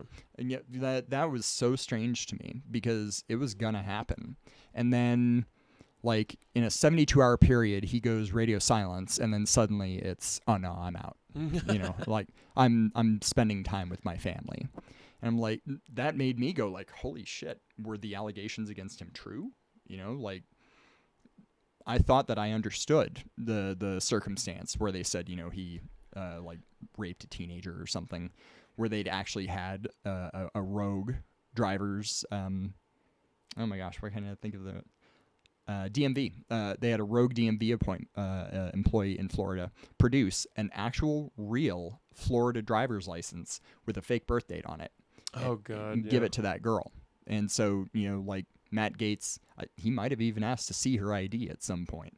And then whatever happens. Then after the fact, they go, oh yeah, she was 16. Gotcha. Yep. No. Yeah. And they'd explained the situation. That story is known and discussed. And they've gotten to the bottom of it. And ultimately, they didn't file charges against him. So apparently, it was watertight. Well, if you can push a bullshit story and have it gain traction, then it doesn't matter because you can just pull it a month or two later. They did the same thing to Tim Pool. Really? With Tenet Media. Okay. And saying that they were paid by Russia. Yeah, they say that Tim Pool is a Russian... he was paid by Russia through Tenet Media. And they started this rumor about Tenet Media being paid by a Russian company to push videos talking about how Ukraine and Russia is not a good thing to get into, like we should pull out, stuff like that. Yeah. And that's why Tim Pool was saying how the Ukraine war is a bad thing to do. And lo and behold, a couple months later, nothing happens. No charges are filed. Nothing gets done. Isn't that weird? Yeah. It's almost like the entire purpose was just to slander him. And well, now all these guys have to say every time he does an interview or a debate or anything like that is, oh, didn't you get paid by Russia? Oh, my God. It's the stupidest shit I've heard in a while. I love watching his interviews and his debates because he has actual people that have a good amount of knowledge on a lot of this stuff. Nice. And have done research or were actually involved in these things. And he has amazing debates. Yeah. But all they have to do is bring that up to silence whatever good points he might be making. Yeah. He had that dude from Adam Ruins Everything on. Okay. Complete asshat. Yeah. And super liberal. Of course. And Tim made him look like a dumbass. Wow. And now, and all the, Sam Cedar was on there as well. And I think he brought up the Russian thing and like, oh, well, didn't you get paid by Tenet Media? And he's like, dude, that was like, the amount of money I made from that was like the amount of money I make from one episode on YouTube. Yeah. It's fucking peanuts. Yeah. and you're acting like that's what made me say the Ukraine-Russian war is stupid to get into. I said that because it's stupid to get into. Yeah, as if that mere pittance would somehow buy his voice. Yeah. But every time I have a conversation with somebody that has an opposing view when it comes to like Tim Pool or like, oh man, watch this video where he goes in depth and he makes some really good points. Oh, well, didn't he get paid by Russia? And it's like, fucking hell. you're killing me. Yeah. So especially when it's like a family member, like, dude, just stop. You're like, Yeah. you looked on there and saw a Sam Cedar video where he's talking shit. And it's the first thing that pops up on YouTube, or and if all you watch is left-leaning shit, like that's all you're gonna get. I had somebody try and tell me that Trump was going to get rid of VA disability benefits across the board, and it got under my skin so bad because this person was so certain that I was like, screw it, I will look it up right here on the spot. They just destroyed my appointments that I already set. They're firing everybody in the VA. Right. And so I look it up, and it turns out that was put forward as a suggestion. In December 2024, by Joe Biden's Congressional Budget Office, who were recommending ways to shrink the budget. They said the removal, what do they call it? Maybe it was expiration of all VA disability benefits. So that was Joe Biden's administration. But so that paper is sitting somewhere, in Washington, D.C. Trump gets elected, gets inaugurated, and they go, oh, yeah, all right, time to put this out. And so they just, copy and paste from directly within the document and put it out there because it's that, official D.C. legalese. Yep. It reads as real, and these people just suck it up. And then like that becomes the news story. That becomes the truth. That's where America's losing all its money, is the VA disability. Yes. We can all these turds that just got done with war and serving their country. The less than 7% of Americans that are veterans in the U.S. Yeah, they're draining our taxpayer dollars. So they got blown out of a Humvee. Yeah. Has nothing to do with the politicians that do a couple years and retire with full benefits and full pay for the rest of their life. Yeah. Nothing to do with them. Six-figure retirement plans, like nothing to do with that. It's those VA disability recipients, the veterans, that are dealing with PTSD. And I guess if you really think about it, maybe the politicians have PTSD from, banging hookers and all doing that drugs. And could be that. Oh, he couldn't find his 8-ball, and it really, really bothered him. Yeah, no, we got to take the money away from the veterans who, because there's so many homeless politicians. Yes, right. So many. It's a major crisis for them. Yeah, so many politicians dealing with stress disorders, or so many unhomed elected officials. Drives me nuts, man. Yeah. On the subject of money and of taking back ground, something that Trump did do that I'm frankly stunned has not happened until this point, and good on the man for doing it. The establishing of the American Sovereign Wealth Fund. So people who live in Saudi Arabia get $500 a month from the Saudi Sovereign Wealth Fund. People who live in Qatar, there are days that I wake up and I thank God for being born American, but knowing we won the lottery ticket. Knowing what people from Qatar get every month from their sovereign wealth fund, $5,000. Every month? Yes. There are that few people in Qatar, and they have that much. I think natural gas is their thing. They have that much coming in from it. They have the world's largest deposit of natural gas, and it's sitting in the Persian Gulf. And tinfoil hat conspiracy, crazy thought. I think that's the Garden of Eden.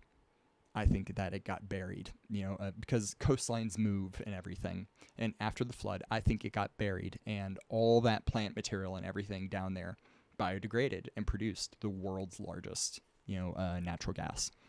Because it's... I've never heard that. Yeah. I'm gonna send me some videos on that. Yeah. If so the place that if you look at it, point on a map, this is where Eden would be. It's in Iraq, right at the very tip of the Persian Gulf, and it's probably 50 miles down from there.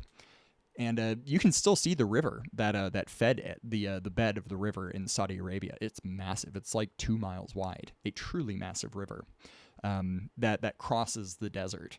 And, obviously it hasn't had water in it for thousands of years, but it's so cool to me, like this stuff, the stuff that seems so ancient and archaic, visible on Google Maps. Dude, don't get me started on that. Like, seeing videos of people in Iraq or Afghanistan destroying, specifically Iraq, destroying historical stuff that just human race wise, like, it blows my mind. Like the library of Alexandria, them destroying, not them. I think that was the Mongols. Of Baghdad, for the Mongols. Oh, okay.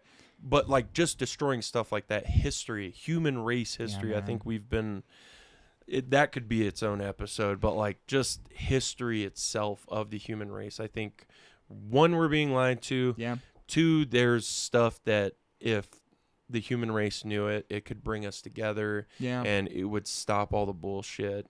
I think the only way we're going to be able to do that is if everybody can get those little earbuds that translate languages. Oh, okay. So like a Babelfish type thing. Exactly. Something to where we can all have a conversation and realize who the idiots are and who the people that can have conversations are. Yeah. So that way we can, like, if Ted Cruz just came to us and said, "Hey, the Garden of Eden is there. We know where it is." Yeah. I would totally back him. Yeah, you know what? Let's bring some freedom there. Yeah. we gotta bring back the Garden. Yeah. Yeah. Other than that, no, dude, I'm not down for this. We just hit 3 hours, man. Fuck yeah, man. What a conversation. I love having you up here every time. You, I cannot wait for you to come up here every time. I really enjoy it. Thank you. Thanks for coming out, and I look forward to doing this again, man. Fuck yeah. Seriously. You got any shout outs or anything you got coming up? I'd like to shout out Alexander Pimentel and the project that he's shooting over the course of this past week, Cyborg Recall. He told me some little details about proof of it and where it's going that absolutely blew my mind. Alexander is out there killing it every day. So keep an eye out for that for that name. Look him up. He directed Duffel Bag Boy movie. It's on YouTube. It's on I think it was on, I can't remember which one of his movies was on Hulu. But he's super talented, and I definitely look forward to his and he has nothing to do with our conversations that we had throughout the podcast. Just giving a shout out. He rocks. He's a veteran as well. Indeed. Anything we can do to kind of boost another vet is definitely a goal. Absolutely. Go ahead. No, he's worthy of it. Oh, 100%. Yeah. No, we have a Northern Colorado Veterans Network event coming up again. I'll put the details at the end of the video if you're looking to go to one of those. We're here to help vets and do anything we can to get them working. Yeah. Another one. If you're in the Colorado area and you're a veteran and you like film, or you just want to hang out with other veterans and maybe rub shoulders with some famous people, Benjamin Patton's Patton Veteran Project workshops. I believe they call them the I Was There workshops. They're free. They are an incredible time. They have opened many doors for me and connected me with some truly amazing people. If you are a creative veteran and you feel starved for expression of your creative voice, look them up. They truly care. They are wonderful and amazing people. Hell yeah, man. Thank you so much. Thank you, Joe. All right, bro.